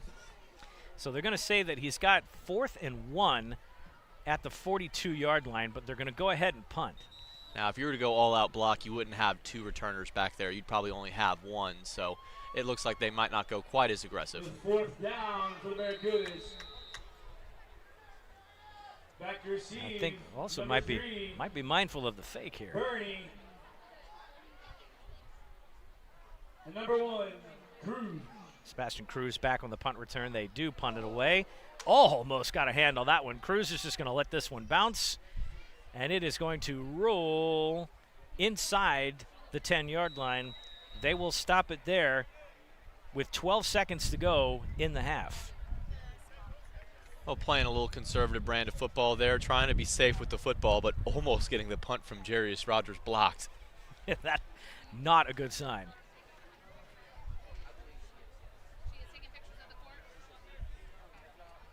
Golden Eagles take over. So with 12 seconds to go, David, you figure you're just going to go ahead and maybe get a victory, take a knee here, and take this into the half, or do you want to maybe try to take a shot?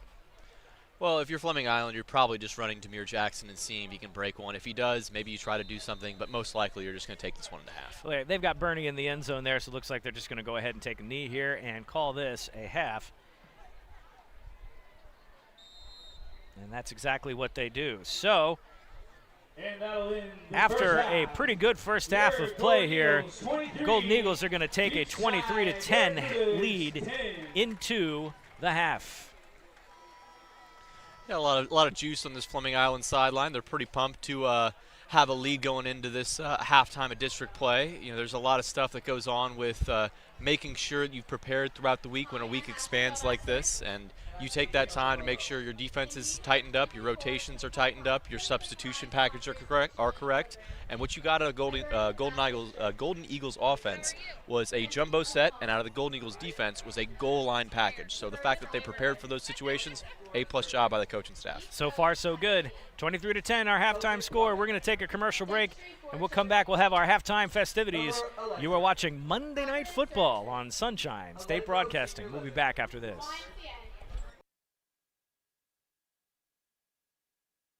Having served Clay County for 18 years, Worldwide Automotive is bringing back the neighborhood repair facility with fair and honest pricing. It's why Worldwide Automotive's motto is car repair with care. Worldwide Automotive provides old-fashioned customer-centered service in an environment that is friendly and welcoming. Servicing domestic and European cars, Worldwide Automotive is offering $25 off to anyone who mentions this ad. And that's for any service. There's no need to go to the dealer for your 30, 60, 90, or 120-mile services. They offer same-day service and will handle your requirements for oil changes, belts, tire rotations, air conditioning, brake flushes, transmission services, and tune-ups. Come by and say hi to owners Joe and Valerie and see why they say their customers are family. Worldwide Automotive is located at 2490 County Road 220. For more information, go to worldwide-automotive.com. First Baptist Church of Orange Park was founded in 1921. Suffice to say, much has changed in Orange Park, Clay County, and the world since then. Though much has changed in the world, our mission remains the same. We are a church intent on fulfilling that mission and are strategically engaged in our community through partnerships with local schools, sports teams, veterans organizations, and more. We are a family equipping church. We invite you to check us out at firstfam.org or join us in person at 1140 Kingsley Avenue, Orange Park, Florida.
Representing the freshman class of 2028, Jackson Blum.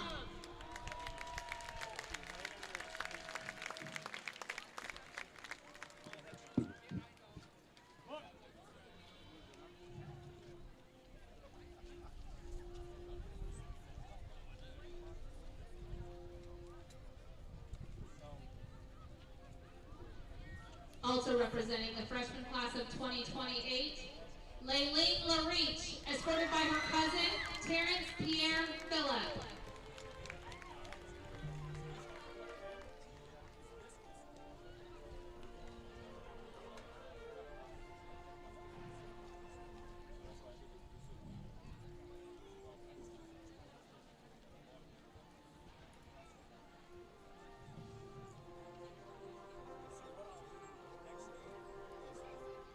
Representing the sophomore class of 2027, Griffin Schultz.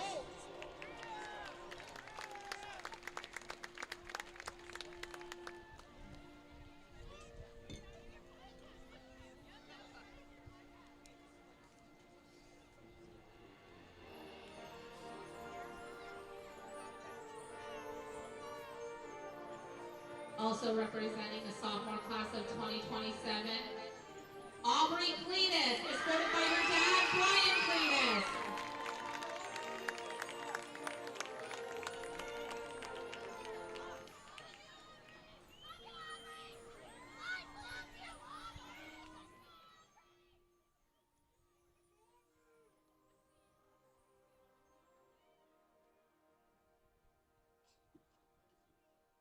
Representing the junior class of 2026, Nicholas Diadonna.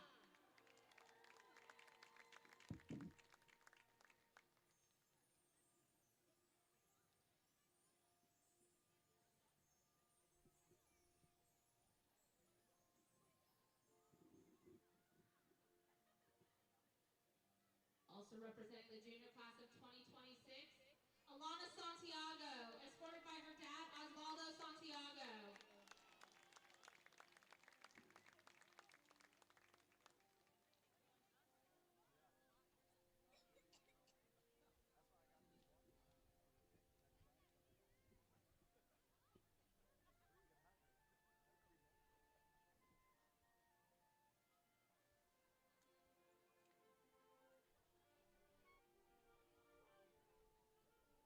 Representing the senior class of 2025, Cole Ansert.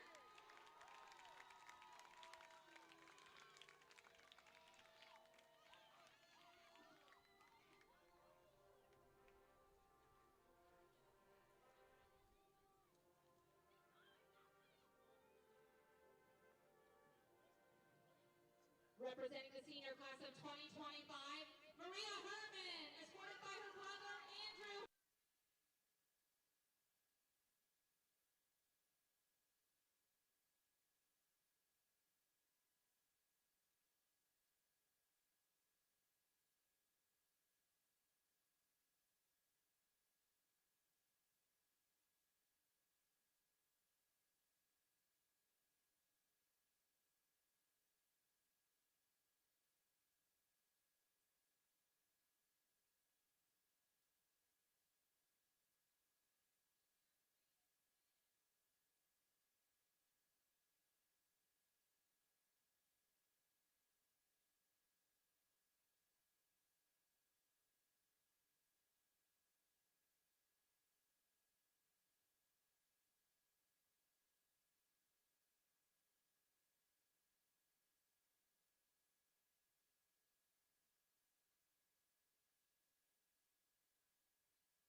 one more drum roll, please.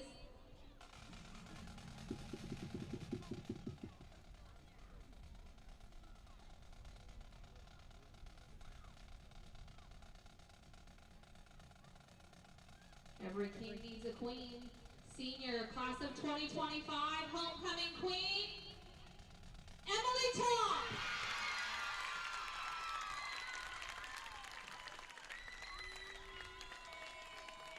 Please give a round of applause for our homecoming king and queen and the homecoming court.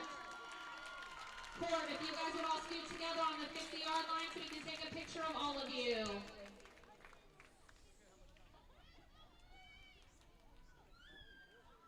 While we're waiting on them to scoot together, we did have homecoming last week, interrupted by Milton. The dance has been rescheduled for Saturday, October 19th. And so we did decorate last week our hallways. Our hallway winners, our club homecoming winner of the hallway is the National Art Honor Society with Teenage Mutant Ninja Turtles. And our class hallway winner is the class of 2026, the juniors with Dr. Seuss.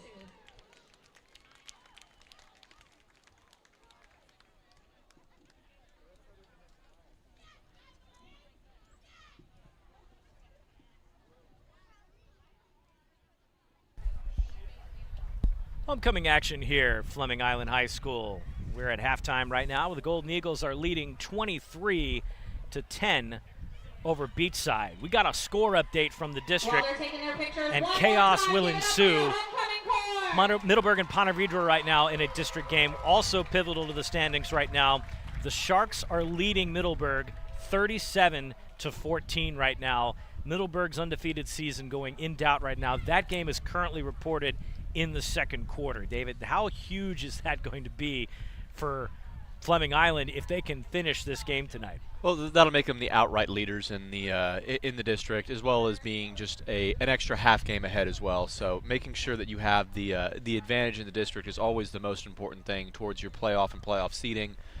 Finding out if you can make sure you stand toe-to-toe with the rest of the district is always big as well. And the matchup coming up between Middleburg and Ponte Vedra will be a big one as well, as far as Middleburg and Beachside will be a big one as well, because it'll determine who is the closest one in that number 2 spot. Well, it looks right now that the standings will solidify this evening. So if that score holds up, and our score holds up with Fleming Island coming on top, yes, they will be outright first place in the district at 3-0. Middleburg will fall to 1-1, still with games to play. Ponte Vedra goes to 2-1 in the district, but having lost to Fleming Island, that puts them in solid second place.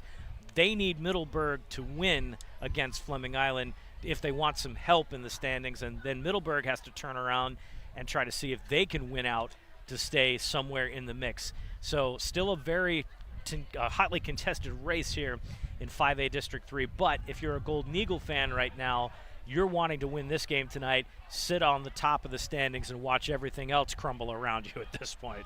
Well, not something you expected to hear at the beginning of the year. Middleburg is good. Middleburg's fighting along. So it's going to be an important matchup, especially having 2 games in 1 week, trying to that quick turnaround, making sure that your team is not only mentally prepared for this next game, but physically ready to rock and roll after a couple tough-fought contests. Right. Well, let's take a look at where the district schedule is going to look like right now. So yes, there's some double up going on this week because of the reschedules due to hurricane. So these games wrap up tonight, and then you have to turn around on a super short week. At least you got some game experience right away. You don't have a whole lot of time to digest the film. You got to get it in and get it out. But tonight we finish up with 2 pivotal district games. Friday night we have another set of pivotal district games. Ponte Vedra goes to Orange Park, and if we're being realistic here, Ponte Vedra will win out. If they finish tonight, they'll win out, go to 3-1 on the district season, and then they sit and wait. Next game, Beachside hosts Middleburg. Middleburg will have to play a get-back game at this point, and if they want to stay alive, because Middleburg still has district play left after that. Fleming Island goes on the road to Terry Parker. They're out of district. So what they're doing right now kind of doesn't matter next game, in the sense that if they were to lose tonight, next game would matter because now you're looking at a 3 and 4 team trying to compete for a playoff spot that's at large, likely maybe an 8th seed in the region if they're lucky, or they may drop out completely. So this is a must-win for the Golden Eagles tonight regardless. But if Ponte Vedra wins out, they're in the mix. If Beachside manages to win out, they're in the mix. Middleburg wins out, they compete with Fleming Island directly for the district championship on the 25th of October. That'll be massive, but it's not looking that way right now. Oh, tough fought contest, 14-37. You know, you're hoping to claw your way back into this one, but there's not too much time left, and that Ponte Vedra attack knows how to attack you from all angles. Yes, and Middleburg on a 6-game winning streak. It's the first time they've been 6-0 since the 1980s. You know, a really good season from Middleburg, and I don't think they're out of it yet, but the district race just got interesting. But we'll go back to the game at hand here. Fleming Island leading 23-10 at the half, and it's very important right now for the Golden Eagles to close out this win to go 3-0 in district play and get back on the plus side of the winning column and put them 4-3 on the year. Meanwhile, if you're Beachside, this is your second district game. You've lost to Ponte Vedra already in a really good game. If they bounce back and manage to win this game, they get into the conversation as well. But right now, they can't get past this Fleming Island defense, David. They've no run game to speak of, nothing to match it there. Eddie Jordan has managed to throw a couple of good chunk plays here, but beyond that, he's had to run out of pressure. He's been hurried several times tonight. He does not look comfortable in the pocket. Well, outside of one long play to House, which ends up being a blown assignment on a coverage on a blitz, there's not a whole lot of offense to speak of on the Beachside side of the ball. And even with that House play, it was a lot of lucky angles and a couple broken tackles to get that done. So somebody was wiggling the joystick on that play. Absolutely. Somebody's got the skills and the sticks. But as long as they continue to play a schematically sound defense for Fleming Island and take away their better players like Watson and like House, they're going to be able to pull out a pretty easy victory in this game. But you know, it's easier said than done. You got to finish halves. You know, you were in a similar situation last week against Creekside and didn't finish out the game. So, you know, you got to keep your foot on the gas pedal and make sure you're finishing out the end of drives and putting more points on the board, staying aggressive, and possibly even going for 4th downs when you're ahead. Yep, absolutely. Coming up on about a minute or so left in the halftime break. Teams coming out, getting their halftime warm-ups in, get ready for the start of this third quarter. Again, Beachside won the toss. They have elected to defer, so they will receive this third quarter kick. And very important if you're the Barracudas right now to try to put this within a 1-possession game starting out on a beautiful, beautiful Monday night. So coming up later this week, yes, we will go back to Friday Night Lights on SSB, back to our regular schedules. We have 2 possibilities for you right now on the schedule. We are either going to bring you Ponte Vedra and Orange Park at Hoyt B. Courtney Stadium, or we will bring you Beachside and Middleburg in another pivotal district game. Please stay tuned to our social media as the landscape has changed for the district, and we're going to try to decide what game to go to at this point, depending upon the finishes tonight. Again, next this coming Friday, either Ponte Vedra and Orange Park or Middleburg at Beachside. Please stay tuned to social media to get confirmation of what game we will be at this week. Should be an exciting finish nonetheless. Game of the week on SSB. Look, we could possibly have 2 Impact Game of the Weeks in a row in the same week, which is going to be tremendous. And then next week, we will also have a choice of game for you out there for the 25th. Although my money may be on Fleming Island Middleburg, regardless of the result tonight in Ponte Vedra, because that is going to be a massive in-county game in district. And there's a lot of smack talk waiting to be had for that one, especially if the Golden Eagles win tonight. We hope you are enjoying tonight's broadcast and you're locked into us on our YouTube channel, or you can be watching from our website as well, which has got the YouTube feed. Make sure you subscribe to that YouTube channel and pay attention to the notification bell. Find out when our next broadcast will be. Also, you can go to ssbjacks.com, our website. The schedule will be updated accordingly. And you can also find us on social media. Find us on Facebook, Instagram, Threads, and X. On Facebook and X at SSBJacks, and on Instagram and Threads at SSB.Jacks. We'd also like this time to thank Athletic Director Travis Cunningham for hosting us out tonight. What a great environment and a great partner we have had in Fleming Island High School. We are looking forward to more sports opportunities out in the Clay County area. We are in discussions right now to flip to basketball a little later this November and into December. We're also excited about bringing back our coverage to the Fleming Island Battle on the Island basketball tournament that will be held both at Fleming Island High School and at Orange Park. We're very excited to go back to the Raider Dome a couple times this season. District play will start a little later for basketball, but there will be plenty of in-county matchups, including some games with Clay and Ridgeview. So we're going to get a little bit more spread out as we get into b-ball season. And I hear on the horizon, as we get into the springtime, David, we might be doing a little baseball as well. Oh, the baseball's never been hotter than the SSB crew. Yes, looking forward to doing some of that as well. All set to go in this third quarter of action.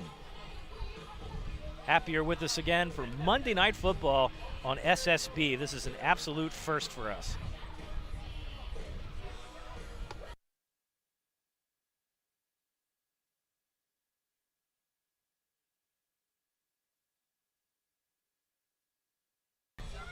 Parker Sertiman to kick as we start the third quarter.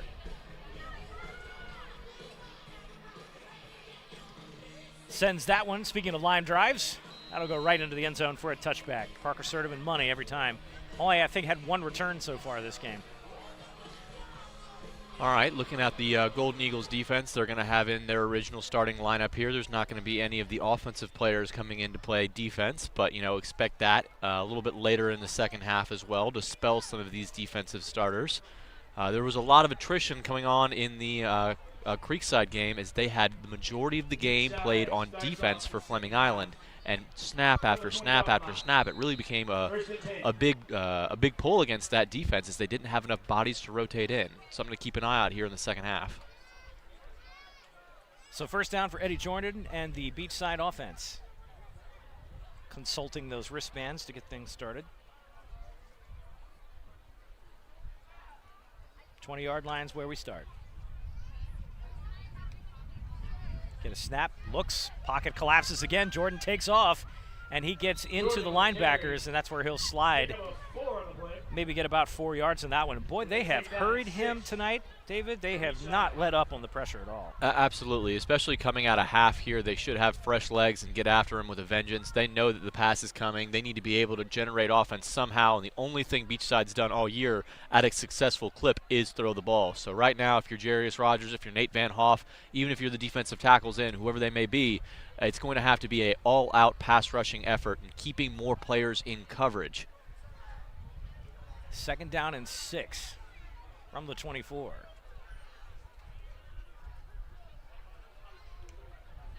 Drops back to pass. Here comes the pressure. Pocket collapses yet again. Jordan running for his life.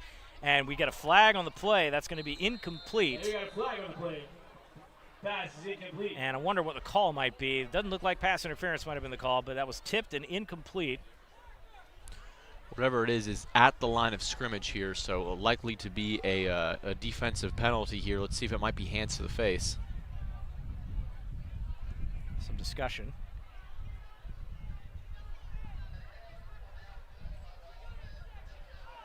It looks like they might be doing some ineligible downfield, possibly. So we seem to be privy to referee comms here. We got a penalty on each team. Penalties will all set, and we'll replay the down. So, yeah, penalties on both teams there, and they will offset, and we'll replay second down and 6. Looks like we also had an incidental face mask on the play. So we had a illegal man downfield, incidental face mask, 2 on-ball or during play penalties. So it's going to be a scratch it and redo the down situation. Chalk it up, do it one more time.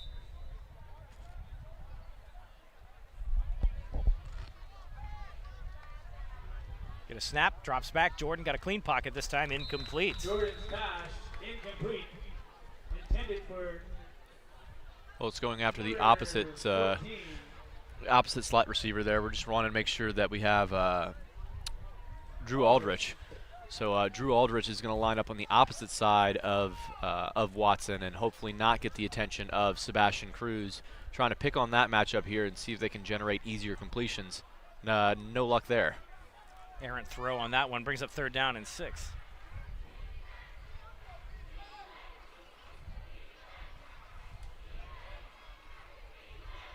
Again, Beachside doesn't do a whole lot of huddling on the wristbands.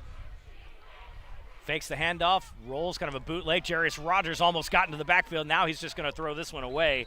And my goodness, Rogers in the backfield all up in his face. And it's going to bring up a 4th down. That's the tough part about the wristbands. You can only fit so much onto one wristband. The running back wristband, the quarterback wristband are likely the exact same one, and they both have the wrong call on them. One running back went one way, one quarterback went the other, and he's doing a fake handoff to nobody. Not exactly how they drew it up, but that'll bring down 4th down. Back deep, Sebastian Cruz and Trace Burney. They stand at their 40-yard line. I will say this about the wristbands, though. At the collegiate level, they're very helpful because they prevent sign stealing. There's not too much sign stealing in college, but you can mix up what number each play call is on the wristband.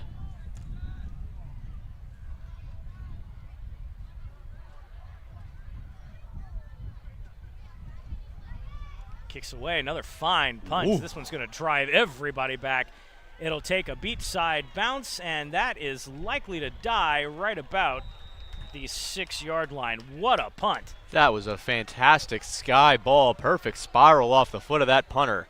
Excellent job. Kicked over the heads of the return men there. That was phenomenal. Probably the best punt I've seen all year. Yeah, looks like we're getting a 71-yard punt. Whoa. Huge.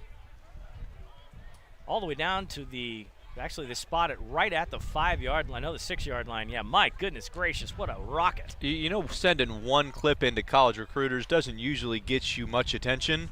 That one might. That's definitely going to get somebody's eyeballs on it. 1st down and 10 for the Eagles. So the Eagles in the shadow of their own goalposts on 1st down. Sebastian Broughton had a pretty good first half. See if they can replicate that success here.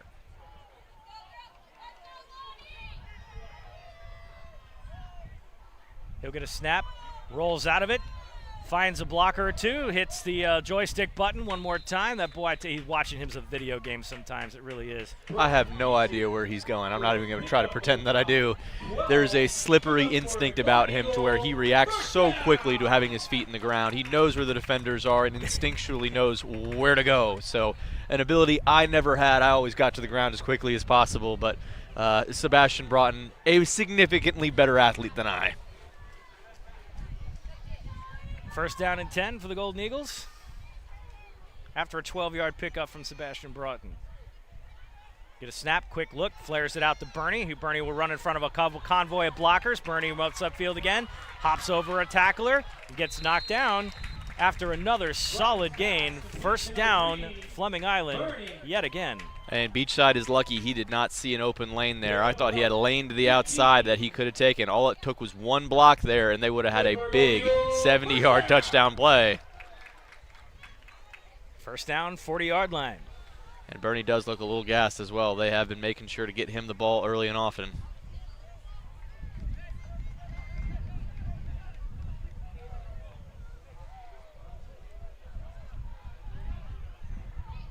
Broughton flares it out. Demir Jackson.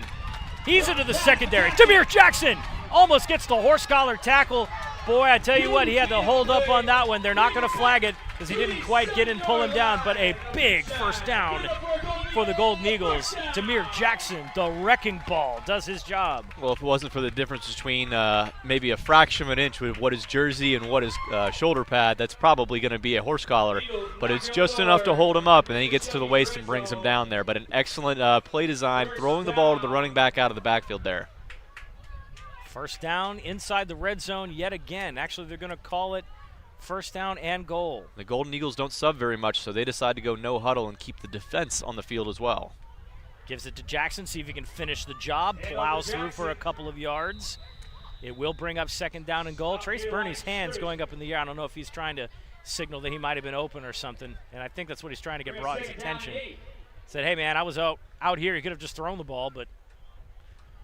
And they're going to go no huddle intentionally on this drive here just to make sure there's no opportunity to sub for Ponte Vedra. I see a lot of hands on hips for the Ponte Vedra defenders here. They are gassed. It's Broughton marshal the troops here. They will take their time. You have a very favorable matchup with Trace Burney in the slot here. looks like a linebacker on him. Jackson stands in shotgun, or shotgun sidecar. Broughton will roll out of the pocket, has pressure in the backfield, is going to throw into the back of the end zone, that is caught. Pass complete. And a touchdown to Oliver Pachata. Another Golden Eagle touchdown in the back of the end zone for Fleming Island. Now what a strike out there to the sideline, an absolute fastball into the open seam there. There's only a very tight space in between where the defenders are in the red area, and he's able to fire that one in there and score. A fantastic job making sure that your receiver's the only person that had a shot at that ball.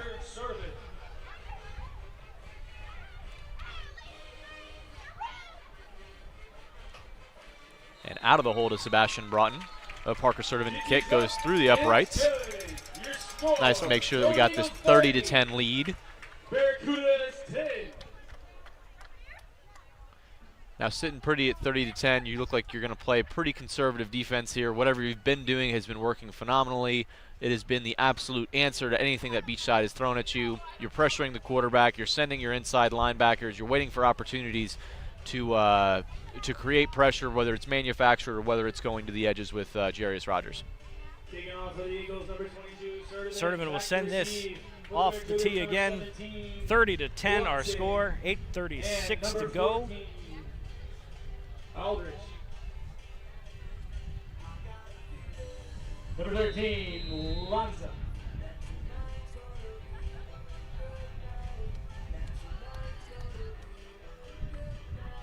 Parker Sertivan to send this one off. It looks like he'll get all of that one yet again, and that one is just in front of the goal line, so they will be returned. Now that is an incredibly dangerous play to run. It's a full 5-man wedge that they're trying to create, just a couple of yards extra on that kick return. As we see a man down for Beachside, it's just irresponsible coaching. It's inexcusable. That's going to cause and create injuries, running full speed at a wall head first.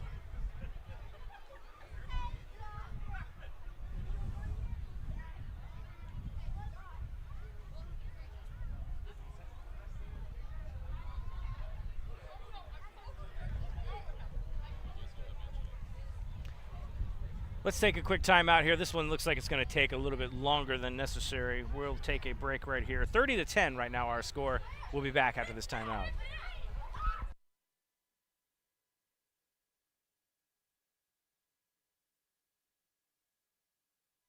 Having served Clay County for 18 years, Worldwide Automotive is bringing back the neighborhood repair facility with fair and honest pricing. It's why Worldwide Automotive's motto is car repair with care. Worldwide Automotive provides old-fashioned customer-centered service in an environment that is friendly and welcoming. Servicing domestic and European cars, Worldwide Automotive is offering $25 off to anyone who mentions this ad. And that's for any service. There's no need to go to the dealer for your 30, 60, 90, or 120-mile services. They offer same-day service and will handle your requirements for oil changes, belts, tire rotations, air conditioning, brake flushes, transmission services, and tune-ups. Come by and say hi to owners Joe and Valerie and see why they say their customers are family. Worldwide Automotive is located at 2490 County Road 220. For more information, go to worldwide-automotive.com. Back live here, Fleming Island Beachside. 30-10 our score. Injured player taken care of there.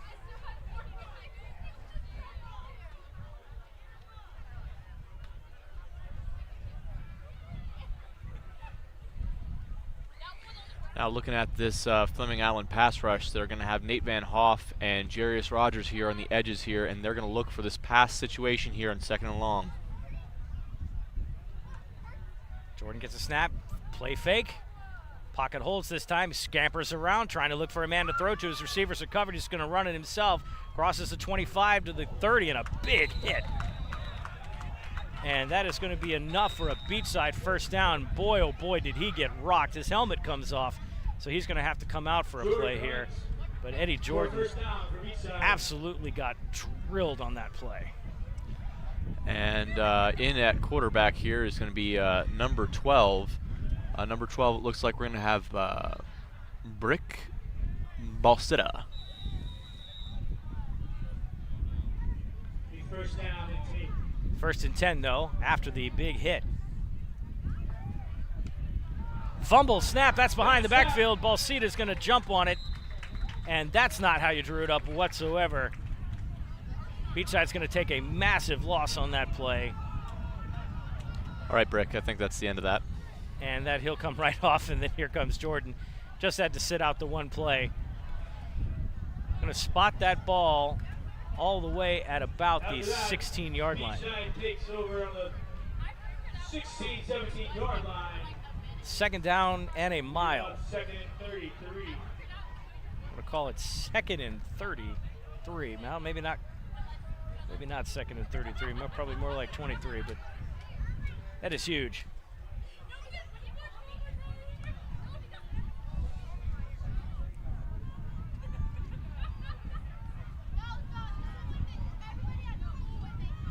Jordan going to get a snap.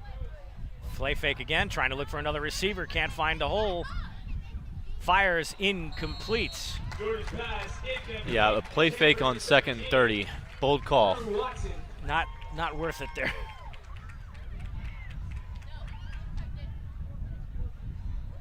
Moving up by number 6, AJ Witt. Well, it was an impressive play there by Sebastian Cruz and by AJ Witt. The two of them created pressure on the quarterback and covered that pass there, and all over the back of that receiver, running step for step in phase and reaching around at just the right amount of time for Sebastian Cruz to knock that pass away.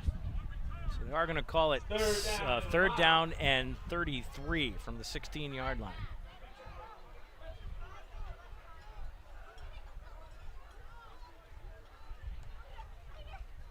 Double pass. Flares it out. Yeah, looks like he wanted to throw it. He does. And his receiver was blocked. And that is incomplete. And I see a flag in the backfield there. Pass incomplete. The flag on the play. See what the call is. I don't know. That looks like it might be in the vicinity of holding. Are they going to call it an illegal forward pass? It is rather far back. It's all the way back at the 10-yard line.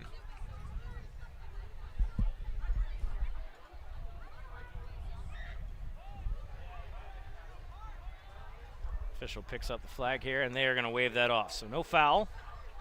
It will bring up fourth down. It's already 4th and 30. Please just don't make it 4th and 35. So Owen Carey will come back into punt. His last one was 71 yards. He has got a big leg. Now, in this situation, you can outkick your coverage, so it is not the most recommended thing to do to kick it as far as you can. You want a high sky kick here.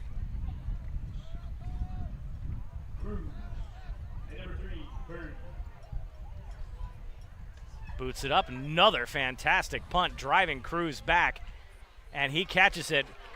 And Cruz turns upfield, tries to find a hole to run through. He's going to find a blocker this time. Flag on the play. So Cruz manages to get a good return out of it. But an absolute bomb, right? Another bomb punt by Owen Carey. Golden Eagles take over. First down and 10. Golden Eagles. See what the call is here. It might be a blocking foul from where it is. Now, as that punter gets better, he's going to realize that the hang time on those farther punts, when you're back inside your own 20-yard line, you need to put air underneath those to prevent long returns. You will see better returners. Even though Sebastian Cruz is a talented player, you will see better players at the next level take those punts back for scores. Yep, and it looks like we had an illegal blindside block called on Fleming Island, so that's going to bring that return back. And right at the 6-minute mark, we're going to take the water break. So our score right now, 30-10, Fleming Island in command. Beachside's offense has been rendered ineffective, and a lot of it has to do with the fact that they're pretty much one-dimensional, David. We talked about this at the beginning of the broadcast. You know, they only run for about 535 yards this season, so there's really not a lot to write home about. It is on Eddie Jordan and his passing attack. And Fleming Island's secondary, I am very impressed with them tonight. They're playing lockdown coverage, not giving Jordan a lot of places to throw. Other than a couple of chunk plays and some freak incidents, honestly, some just random stuff, and that happens. That's why they have 10 points on the board. Other than that, I think Fleming Island's more or less pitching a shutout. Well, one of my biggest criticisms of Beachside would be, why would you not give House the ball more? He was the one that created that big play in the first half, and I think he's only touched the ball 2 or 3 more times since then. Yeah, so it's interesting how they're doing that, but nonetheless, here we sit at 30-10. Right at 6 minutes to go in the third. Now House is going to line up as their cornerback. He's going to be their slot corner here, lined up over the outside at the bottom of the screen. Also capable blitzer. They'll run a sweep play to Bernie. Bernie tries to dance out of the pressure, and he might have lost a couple of yards on that play. It looks like he did. May have lost 2. House has had himself a pretty good game. You know, that initial penetration they had on that play was House blitzing up the middle and making it so they had to bounce that play to the outside. That big bounce to the outside ends up letting a lot more time for the linebackers and secondary players for Beachside pursue that play, and there's no gain. In fact, a loss of yards. 2nd and 12 now. Broughton comes up. He'll have 4 wide receivers, and Jackson in the backfield. Jackson's also had him a pretty good night, both running and passing. One safety deep. The middle of the field will be something to throw to. Broughton looks, scrambles out of the pressure. He's going to get caught from behind and flung to the turf. And that is number 1. It's House. So he's not been able to run the ball much, but the boy can tackle now.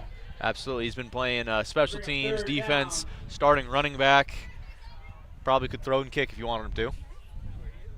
So Fleming Island been unusually behind the sticks this drive.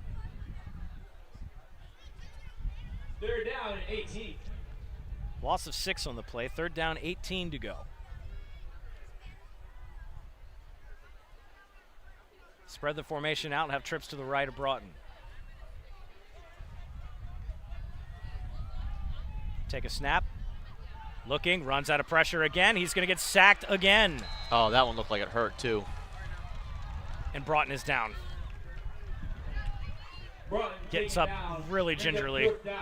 And he is limping. That is not a good sign. It will bring up 4th down and way long. Attention everyone. Particularly tough on a short week next week. You know, he's going to have to be able to take it real easy this week, maybe even have a walk-through practice type week. So that's going to be real tough on Sebastian to be physically ready for a game in 4 days. Parker Sertiman out of the shadow of his goalpost, right underneath on 4th and forever. Now a big play here can change the dynamic of this game. Decent punt. Will take a Fleming Island roll.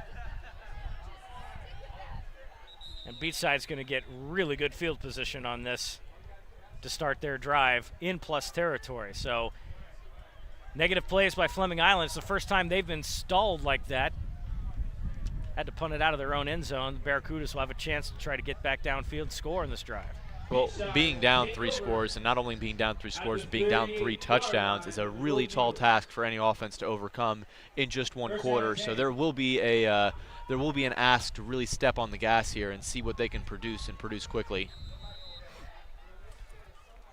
So Eddie Jordan and his offense comes back out on the Fleming Island 38-yard line.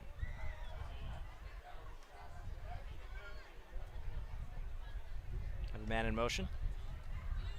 And there's House. Breaks through the defensive line. He's into the secondary, and here he goes. I know, David, you've been calling for it all night. When are they going to let House run free? And they sure did on that one. Puts him in the red zone. Absolutely. Right now, he's averaging over 10 yards a touch. Just give the guy the ball. And we have an injured Barracuda on the field now. And it is House.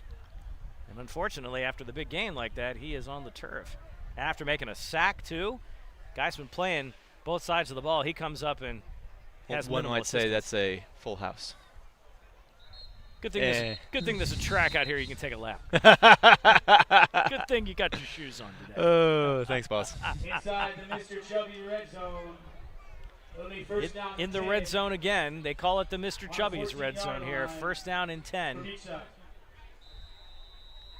They'll wind the clock back into play here. Coming up on the 3-minute mark to go in this 3rd quarter. Fleming Island trying to hold. Keep Beachside out of the end zone. Play fake. Jordan throws to an open receiver who is immediately tackled. A great open field tackle and a big hit by David Smith, the senior. David Smith switching up the numbers for homecoming today, but he's flying all over the field as well. This is by far his best year of production. A senior trying to contribute to a team looking for a playoff berth. His tackling ability has really stepped up last year to this year. Absolutely. Great open field tackle on that one. Avoids the big gainer. Quick flare out by Jordan results in a 1-yard loss. He'll sit at the 15-yard line. 2nd and 11. Fleming Island trying to play bend, don't break defense. Looks like House is back in the game for the Barracudas. He'll line up in a slot. Drop back, Jordan, clean pocket, throws over the middle. That is nearly tipped and intercepted. Cohen Chaffee had a hand on that ball, but it drops down to complete. Watson, the intended receiver, and that one was in a host of Fleming Island defenders that played heads up and got a hand or two on it. If Cohen gets his eyes on the quarterback a half a second earlier, a fraction of a second earlier, he's going to have that for an interception there. I bet he's going to look back on that one in film study and think, dang, I almost had that one. 3rd down now and 11.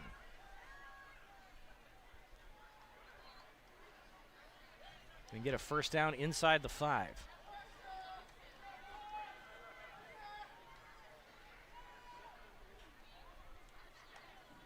Low snap, Jordan digs it out of the dirt, steps up, runs into pressure, he is sacked. And they got him again. I've lost track of how many times they've sacked him, but my goodness, that swarming Golden Eagle defense puts him on the turf, and that's going to bring up a pivotal 4th down situation. And that's Reyes with the emphatic hammer down celebration there. A senior captain for the Fleming Island Golden Eagles, the center, coming in at defensive tackle and making a productive play. Owen Carey now is going to come on for a field goal. He's 1 for 1 on the night.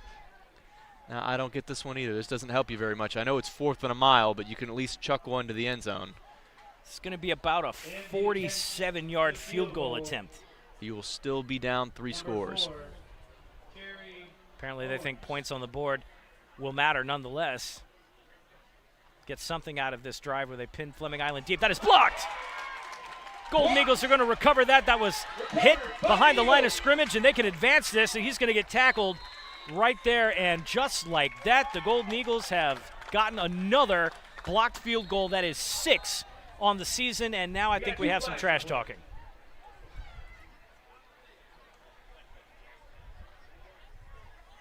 Now, I'm sure Coach is not going to be happy about this one. The defense just makes an excellent play.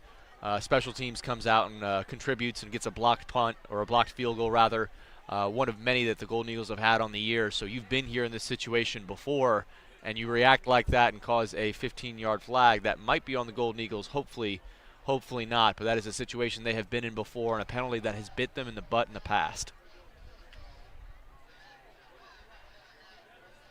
Owen Carey's 47-yard field goal blocked by Fleming Island. Again, that's their 6th blocked field goal of the year. We'll get the call here from the referee. We'll get a personal foul on Fleming Island, and then a dead ball, unsportsmanlike conduct on Fleming Island. 2 fouls, one during the play, one post-play. So that will likely put them half the distance and half the distance. And Fleming Island, once again, will come from the shadow of their goalpost. Looks like going to spot the ball at their own 4-yard line with 1:14 to go in the 3rd quarter. And again, like you said, David, those penalties will bite you hard. And a conversation being had right now with head coach Derek Cipoletti to let his players know he needs to cut that out. There's no way to settle a 20-point victory, or no way to ruin a 20-point victory more than a play like that. You know, when it comes up in film study, woof, I don't want to be anywhere near head coach. Yeah, be ready to run some gassers after that. So nonetheless, Fleming Island comes out with trips.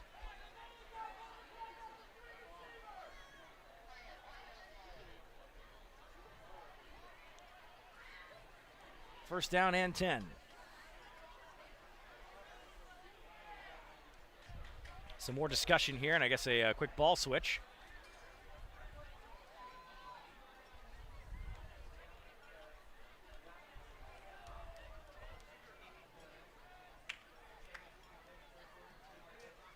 And we're back in business. Broughton appears to be okay. He was hobbled on his last drive after a couple of sacks. He'll get a snap, quick flare out, tipped and incomplete. That one intended for Trace Burney, but that was quickly swatted by a Barracuda. Incomplete.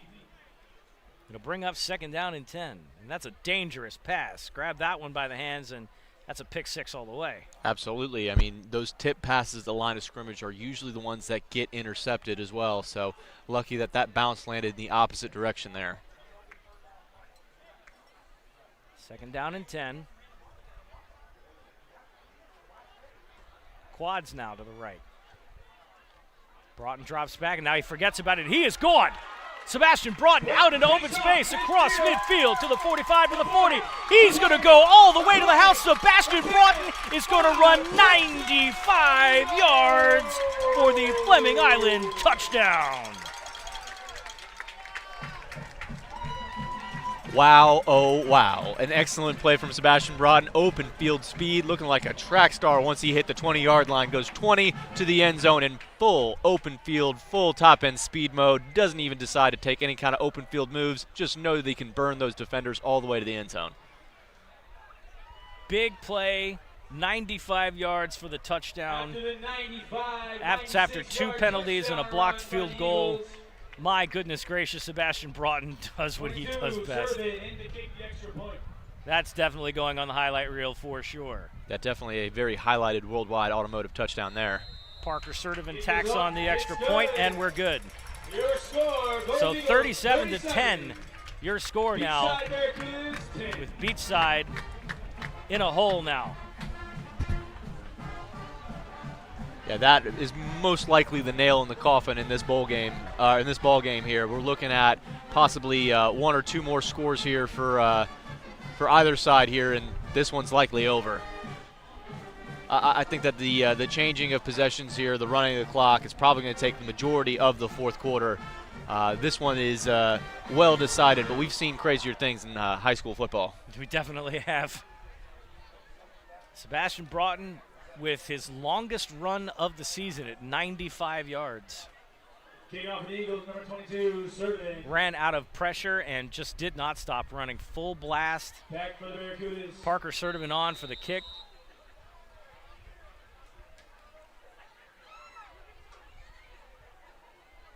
Boots this away, drives this one over the goal line, and that will be a touchback.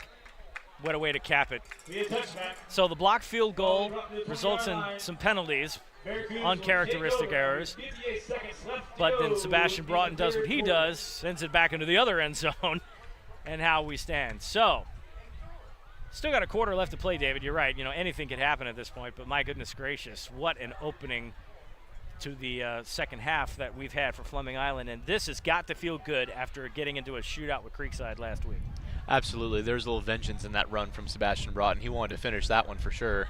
Yeah, and especially after getting sacked twice in the last drive, to come back and say, yeah, catch me now. Just prove you're the best athlete on the field, which sometimes he clearly is. Absolutely. I think there's no doubt about it. So Eddie Jordan comes back out.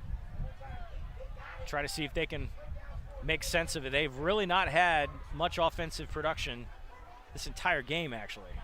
This has not been the Beachside offense we've been accustomed to seeing. You give it to House, though. House had a couple of great runs. He runs after about a yard gain. And I can see Watson's frustration from the matchup with Sebastian Cruz. He has not gotten anything going as one of the leading receivers for Beachside. He was supposedly going into this game going to be a significant factor for them, but Sebastian Cruz has wiped him out from his man everywhere he goes standpoint and alignment. Got a score update for you in Ponte Vedra in 3rd quarter action. Ponte Vedra 38, Middleburg. Let me try that again. Ponte Vedra 38, Middleburg 21. Here we go, another big run for Beachside. He's off to the races. Look out! And we might get a rundown here from Takori Allen, who manages to bring him to the turf. My goodness gracious. But here comes Beachside. Where did that come from? We talked about number 5 in the pregame warm-ups of, hey, who is this kid? Is he going to carry the rock for them? Takori Allen with the breakdown. My goodness gracious. And trying to see, we didn't quite get a number on that one. And yes, Nigel Eldridge Jr., so that was number 5. Yeah, you and I were talking about him pregame. Who's Yeah, we this saw gigantic him. guy We taking saw the him rock? in warm-ups, and this guy is huge. And that is going to be the end of the third quarter. They're going to go ahead and maybe try to run this down, or maybe they won't run a play. We'll see here. And they do run a play. And puts him down inside maybe the 5-yard line, maybe over down to the 2-yard line, and that's going to be the end of the third quarter. So Beachside driving right now. We got a chance to get back on the scoreboard, close this gap a little bit, but in the meantime, 37-10 is our score with Fleming Island leading. Let's take a quick commercial timeout, and when we come back, we'll have this exciting fourth quarter of action right here on SSB. Stay with us. First Baptist Church of Orange Park was founded in 1921. Suffice to say, much has changed in Orange Park, Clay County, and the world since then. Though much has changed in the world, our mission remains the same. We are a church intent on fulfilling that mission and are strategically engaged in our community through partnerships with local schools, sports teams, veterans organizations, and more. We are a family equipping church. We invite you to check us out at firstfam.org or join us in person at 1140 Kingsley Avenue, Orange Park, Florida. Fourth quarter action right here. Fleming Island 37, Beachside 10. I'm going to borrow a line from Mitch Holtis and the Kansas City Chiefs radio network. If I were you, Fleming Island Golden Eagles, I would run into your toolbox, get everything out of your shed, pick it up, and it's time to put the hammer down. After a run by Nigel Eldridge Jr. from Beachside, a huge run gets them inside the red zone, inside the 5-yard line, and they have a chance to make this a little bit closer. 12 minutes to go in the ball game. The question we have now, David, is can Fleming Island finish this? It's Fleming Island stopping the run. It's been one of their Achilles heels, especially late in games here, is their ability to tackle in space and bring down tough running backs that can run the ball between the tackles.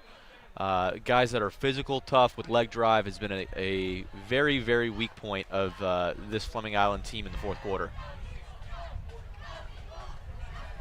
Fleming Island has led this entire game. They also led most of the Creekside game last week, and we saw how that ended.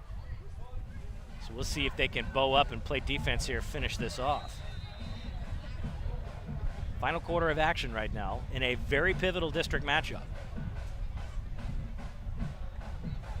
We'll get a snap. Jordan will play fake, looking for a receiver, floats it out into the end zone. That is caught. Touchdown. All right, floats that one right over the head of David Smith there for a worldwide automotive touchdown. Beachside narrows the gap. So on that play there, they're really taking their time. The crosser goes a little deeper into the end zone, is lost there by the linebacker David Smith, trying to play more of a goal line defensive role. And in those responsibilities, you have to pass them off quickly. Extra point coming. And to kick the extra point, number 4, Owen Carey.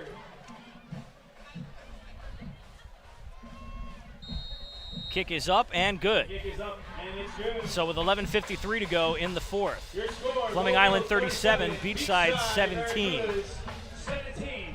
So even with the score, it doesn't change too much of the dynamic of the game here. You're going to look for the up-tempo offense of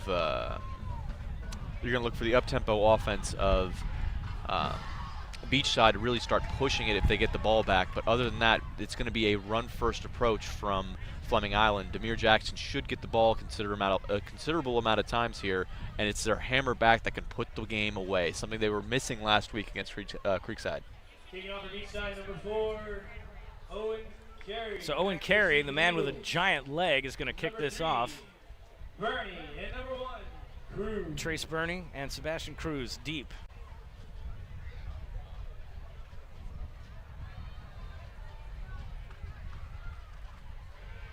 Beautiful, clear night tonight for Monday Night Football. I don't know if we can get Garrett or Aaron to take a look skyward there when we get a minute here, but what a gorgeous night this has turned out to be. It's very early fall. And I don't know, Beachside looked like they were doing a little stutter step there. Might see if they were trying to get a onside kick going, and they're not going to do it. But nonetheless, what a gorgeous, gorgeous night it's been. Very rare Monday night game for us. We're not used to doing this Monday. We're not used to doing it twice a week either. Oh, wait, BP with you, it's not even work, man. It's another day in paradise, my guy. Absolutely. Hope you've enjoyed tonight's broadcast. Still got a little bit to go. You can also find this game on demand after the live stream has ended. You can watch this all the time on our YouTube channel. Make sure you stay subscribed and pay attention for a future live broadcast. You can always go back and see this one. We'll also have some other extras for you. We'll get some of our post-game wrap, highlight reels, and more as the week progresses. So we do have a short week this week, so we've got quite a bit of turnaround before we hit our next game. Again, our next game will either be Ponte Vedra and Orange Park or Beachside and Middleburg. We will let you know a little later this week. Fleming Island back on the prowl. Demir Jackson will run out of the backfield. There's going to be a flag on the play, and he gets a couple of yards, but we are going to see a penalty flag fly a couple of them on that might be in the area of holding.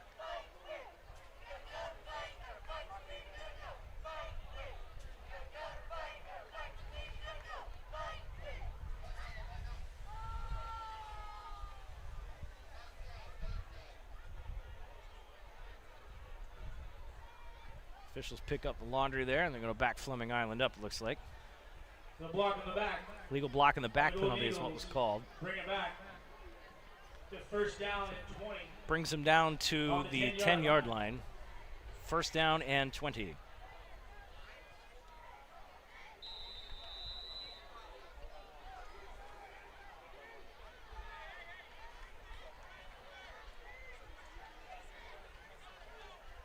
Get a snap. Broughton will take it himself. Quarterback keep all the way. He'll get maybe a yard on that play. Brings up second down. Finishing through the echo of the whistle there from 56 Reyes, and very good self-control there by Beachside to not react to that one, although there was a little bit of heat at the end of that play. Just a little bit. No gain on the play. Bring it second down and then 20. Actually call it no gain on the play. Thought he might have gotten a yard there from the way they had initially spotted the ball, but second down nonetheless.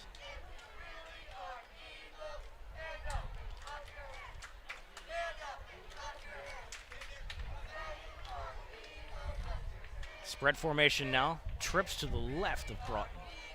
They'll get a snap. They'll give to Jackson. Jackson running all the way downhill. Breaks a couple of tackles. Powers through another one. Gets pushed up. He might have gotten the first down. They're going to say he did get the first down. My goodness, Demir Jackson, what a monster. So this is what they were missing out of last week, like we talked about earlier. You've got to find ways to end games, and a running back that can do inside zone, terrorize the second level of a defense, run through arm tackles, and get first downs like that, keeps the clock rolling and ends this game quick.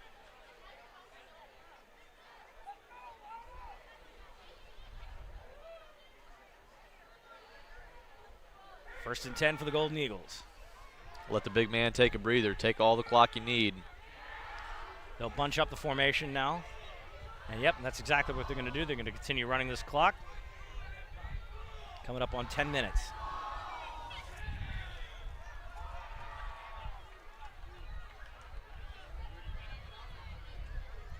Play fake. Broughton steps out of a sack. Tries to run it away. They're trying to get him to throw it away, and he won't do it. Now he throws it away downfield. Trace Burney, that is caught! And he fell in bounds, too. What a phenomenal play. Oh, You're not only getting a 30-yard chunk, but the clock still rolls. Oh, my goodness. Trace Burney. Sebastian Broughton just decided to improvise, and there we go. Inbounds across the 30 down to about the 27-yard line. My goodness gracious. Yeah, perfect location on that pass. Absolutely great job using your body, manipulating your shoulders and hips to fling that one downfield, and perfect in-timing rhythm with your number one target. Barracudas rush down another player. And wouldn't a score feel good if you're Fleming Island?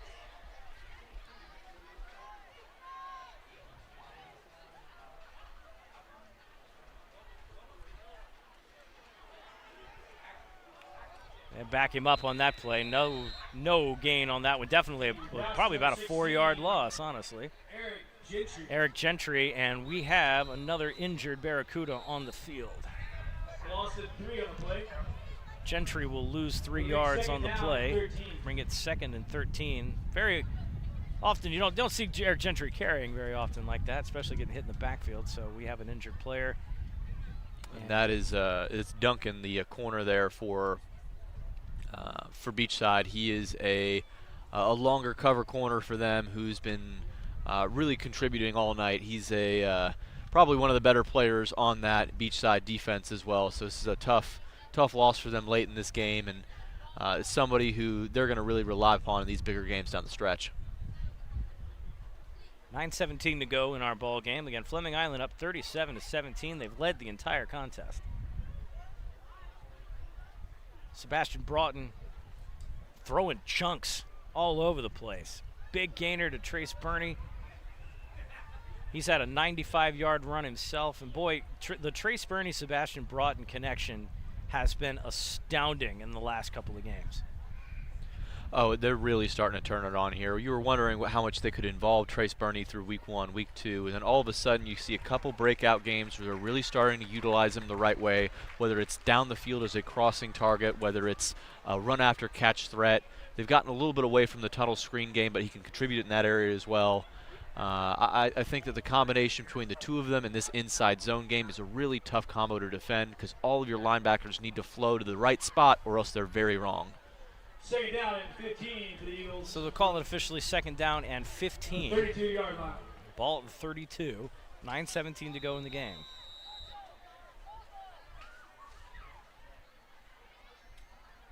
So they'll switch to a two-high safety look here, so expect a run from this Golden Eagle offense.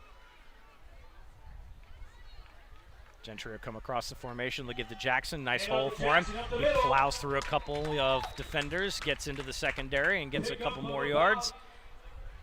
10 on the play. There's not much those safeties can do there. If you start the play 10 to 15 yards back, how are you supposed to contribute to a up-the-middle run?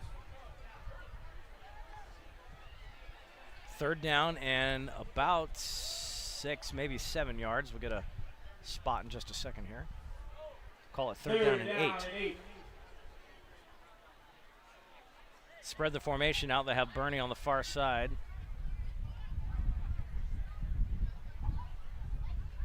Jamison Fitzgerald, number 18, is on the near side. It's the first time we've called his name tonight, senior wide receiver. They're saying Tristan Stevenson out there on the far side. He's got Burney next to him in the slot. Pachata also in a slot. A couple of names we haven't called much this season. Approaching 8 minutes here. Broughton will give to Jackson. Jackson finds another hole. They're going to drag him by the butt of his pants. no way you were going to get it. And a little bit of a laughter from some folks in the crowd as Demir Jackson, you got to grab him by the cheeks, and he wouldn't go down nonetheless. This Brick guy is hilarious. The two funniest plays of the game, that the fumbled snap from earlier and then dragging the running back by his pants. There's some, and I wouldn't call them highlights, but there's definitely some clips to tune into if you're your number 13 Brick for Beachside. Something to laugh at later. It's like, I can't believe I missed grabbing him by the rear. Broughton sets him up again, spread formation. Yeah, I think even Courtney to the right of me thought that was good. It's been one of those nights.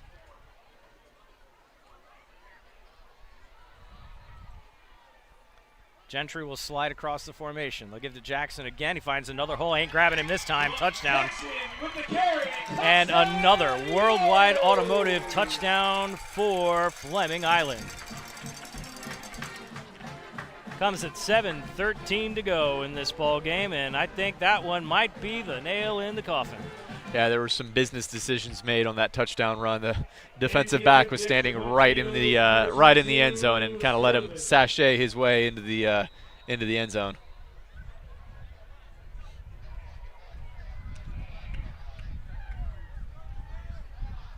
Sertivant on for the extra point.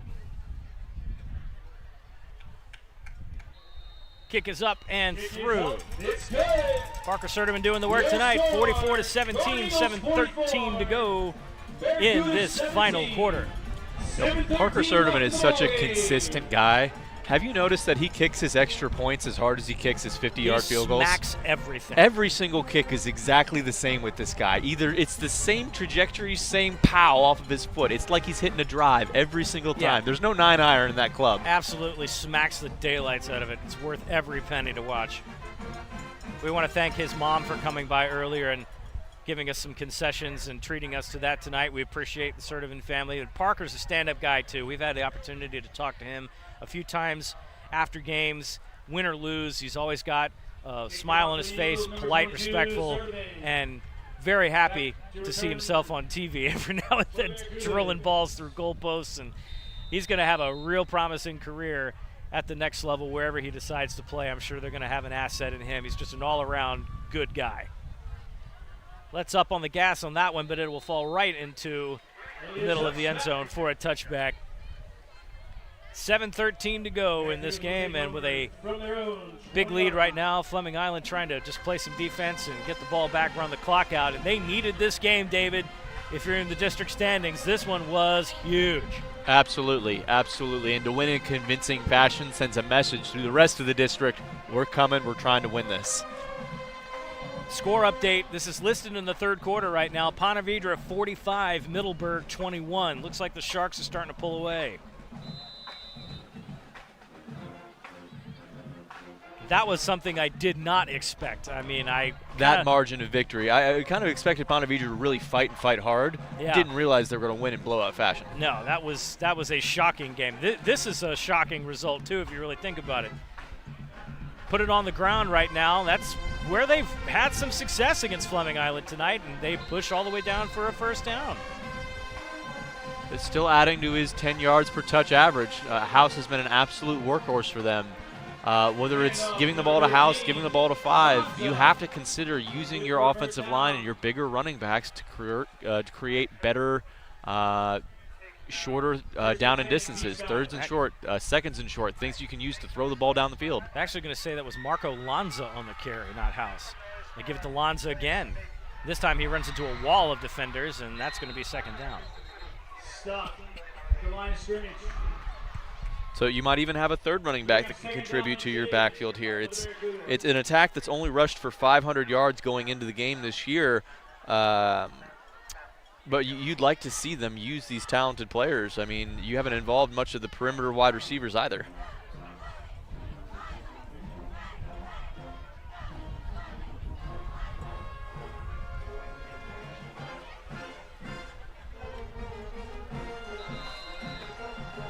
Stoppage of play here. And we have a dead ball offsides on Fleming Island.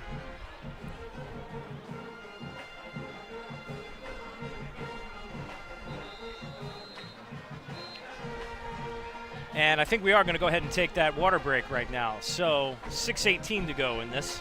Water break.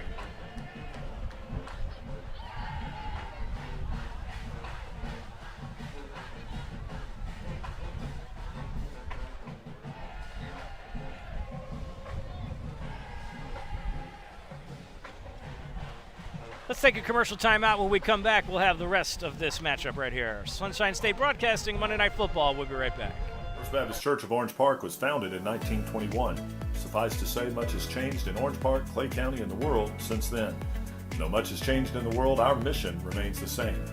We are a church intent on fulfilling that mission and are strategically engaged in our community through partnerships with local schools, sports teams, veterans organizations, and more. We are a family equipping church. We invite you to check us out at firstfam.org or join us in person at 1140 Kingsley Avenue, Orange Park, Florida.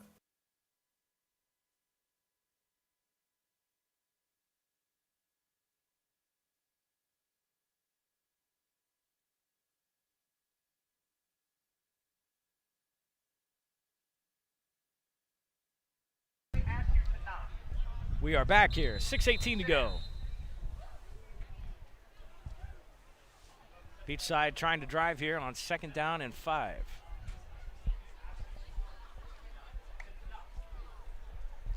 Drops back to pass. Jordan runs into pressure, and he's going to get hit. Jarius Rogers is going to wrap him up, and that's going to be a loss on the play. So Jarius Rogers is ultimately going to get credit for that sack, but it's an Arian Witt pushing and collapsing at the top of that pocket that forces him to step up into that sack. Jarius Rogers is a very long individual and is able to get 2 hands on him. Once he's got 2 hands on him, you're going to the ground. Call it a 2-yard loss on the play, 3rd down and 7.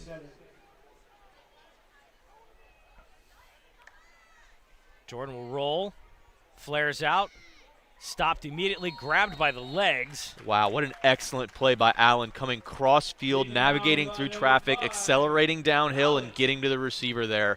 That was a well schemed up play there to try to get somebody open in man coverage, but Allen covers grass and makes the tackle. 4th down and 5. No man's land right here for Beachside. They're going to have to go for it. Let me hear you make some noise, Fleming Island.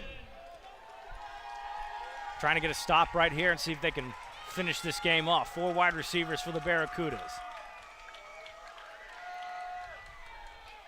Coming up on the 5-minute mark to go here. Even in a blowout, got a little hype from the crowd here, making sure they cheer on their boys down the stretch. Still don't see what they like. Play clock starting to wind down here, waiting on the official's hand to come up. Again, we don't have the digital play clock here at Fleming Island. And nothing creative here from the Fleming Island defense. They have manned up every single snap, and they are out-physicaling this Beachside team. And hand is coming up now. They're winding down the play clock. Beachside looks like they're content to concede here. And some pressure in the backfield, and that's going to be a stop, and the Golden Eagles do it. Turn the ball over on downs. First down, Golden Eagles. Yeah, I don't know. Beachside looked like they were sort of in surrender mode at that point. Far too long on the play clock instead of just making the decision to punt the football or running a play, and then for that to happen. 4:28 to go in the ball game, and that might do it. I think a couple of first downs and you're in the books. Now, do you consider taking Sebastian Broughton out of the game here? I would. If I were Coach Cipollette, I'd let Gentry go ahead and come in and take a few snaps. I'd go ahead and let him sit. He's done what he needed to do tonight. And there he is. He's still out there, so I guess they're going to let Broughton finish this game, even though you're on a short week now. But they have elected to take Jackson out of the game, so I think he's just in there for game management handoff situations here. Gives it to Brady Digman. He'll run up for a couple of yards. Looks like he might have gotten about 5 on that play. This is where you're very thankful to have a running back like Digman, somebody that's touched the ball before and has experience running between the tackles and holding on to the rock here. He's the perfect guy to run out the end of this clock. Just churn it out right now. Just continue to move that clock. Got 4 minutes to go. Yeah, Digman's a tough enough guy to get this ball 4 times in a row. Gentry will come across the formation and then slide back over. They'll give it to Brady one more time. He breaks through into the second level, and he's going to get a first down for Fleming Island. Pop right up. Yes, sir, may I have another? Absolutely. Let's go. Move the chains right away. Referee winds the clock right away. They're going to keep this moving. Digman comes out. And looks like we'll have number 44, Jaden Smith. He's listed as a tight end. He's a senior. And looks like he'll get a couple of carries on the ball. Try to help milk this clock. And they give it to the big boy. Still a little stutter step. Big man's got a move or two. And he gets 2 or 3 yards on that one. I like the little shimmy and shake there from Big 4-4. He was not going down the backfield in his one and only carry. You can't do that to a guy. You got to make sure you get him the rock in a good situation here. Bring up second down. Looks like they're pulling in another senior here. And we don't. There he is, Gavin Boyson. Looks like he just stepped into the game. That's a freshman wide receiver now. We're going to get a stoppage of play here, and now he wasn't ready. Not an equipment issue. So get out of here. Freshman mistakes. You'll hear about that later in practice. Any play, any time, guy. Any play, any time. Freshman had his chance to make a debut there and didn't get it. Handoff to number 44. So they give it once again to Jaden Smith. He gets a couple of yards. That'll bring up third down. We'll get a stoppage of play here. I know that Sebastian Broughton's itching to throw this one. He always likes to improve his percentages, but I would strongly suggest against it.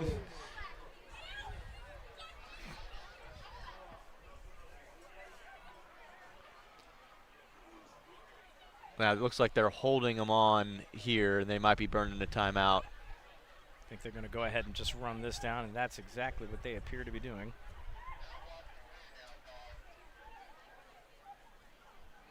He's going to take this down as low as they can go. Yep, they are content to not run a play at all here, and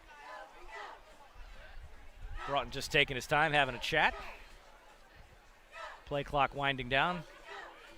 Beachside content to not stop it. Coming up on 10 seconds left to go.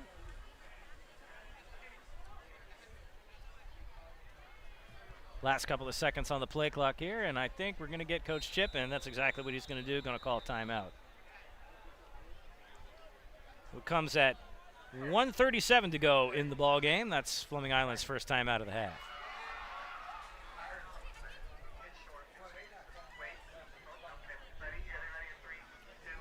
So yeah, next time we meet you, we'll be back on Friday night. We will either have Ponte Vedra at Orange Park for Ponte Vedra's district finale, or we will be at Middleburg at Beachside for another pivotal matchup. That'll look like to be a get-back game for the Barracudas, as they will fall 0-2 in the district. Middleburg losing to Ponte Vedra right now, they'll fall to 1-1. Sharks will go to 2-1. Fleming Island will be in the lead right now after tonight. They will sit at 3-0, and that will be a huge lift for this Golden Eagle team, who hadn't won a district game in 2 seasons leading up to this year. And they're on a 3-game win streak. And they've had the talent to do so year in and year in and year in. And even losing their head coach before this season starts has been a remarkable turnaround, led by Sebastian Broughton and this coaching staff rallying to play better football each and every single week. They sure have played good football every single week. You know, the games that they've fallen short, a lot of it was defensive execution. You know, they just couldn't close things out when they needed to. Their offense, though, has been playing spectacular.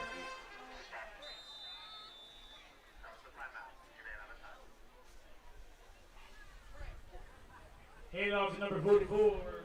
Can't help but laugh at the band director for Eagle Band 1. He has been laughingly laying into his band tonight. Well, he knows that he's been doing a great job all season. This is an opportunity to poke a little bit of fun up 44-17 here, and that band has really given a lot of juice to this team, as well as been fantastic performers in their own right. So an excellent job by them, and always happy to see Eagle Band 1 having a good time. And he just recanted on being upset. Eric Gentry in at quarterback now on 4th down. And that will be a turnover on downs for Fleming Island, but I think they are content to just have run the clock down the way they did. That leaves Beachside with 39 seconds to go. And this should wrap it up. So I wonder which younger players are going to get opportunities to contribute here on defense, or whether they're going to go with the majority of their starting lineup. So you're still going to see Jackson on defense, but you didn't put him in at running back? Interesting. Well, nice to see Trace Burney out there, too, playing a little hands.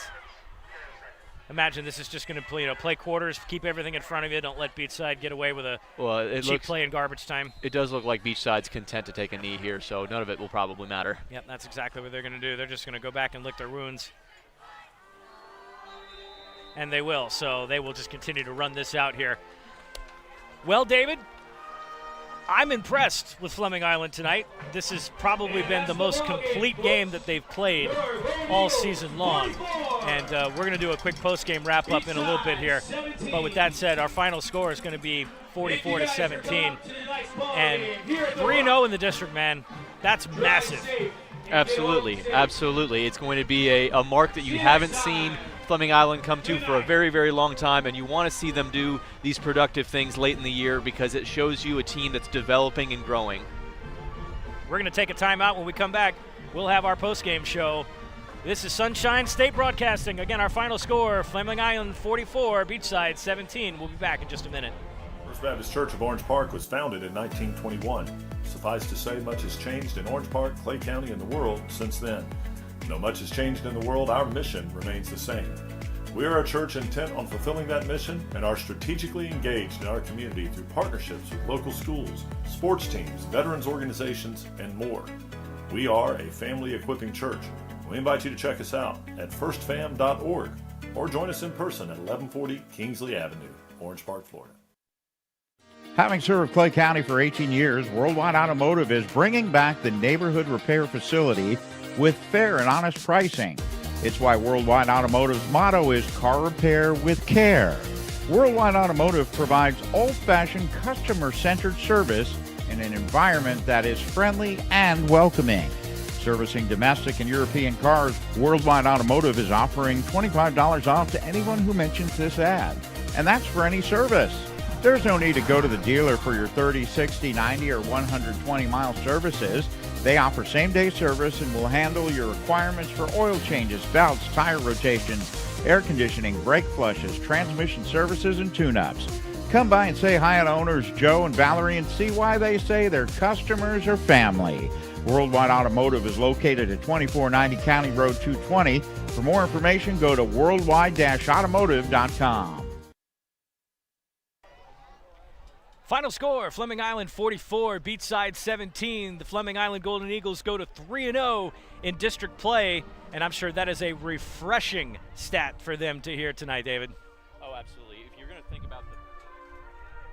If you're going to think about the best qualities of a winning football team, is ones that know how to win late in the season, ones that figure out how to do things a little bit better, whether it's those substitutions on offense and defense, bringing different looks to your packages and making sure you're better at situational football. Converting short yardage plays and stopping short yardage plays was a big Achilles heel against the Creekside Knights.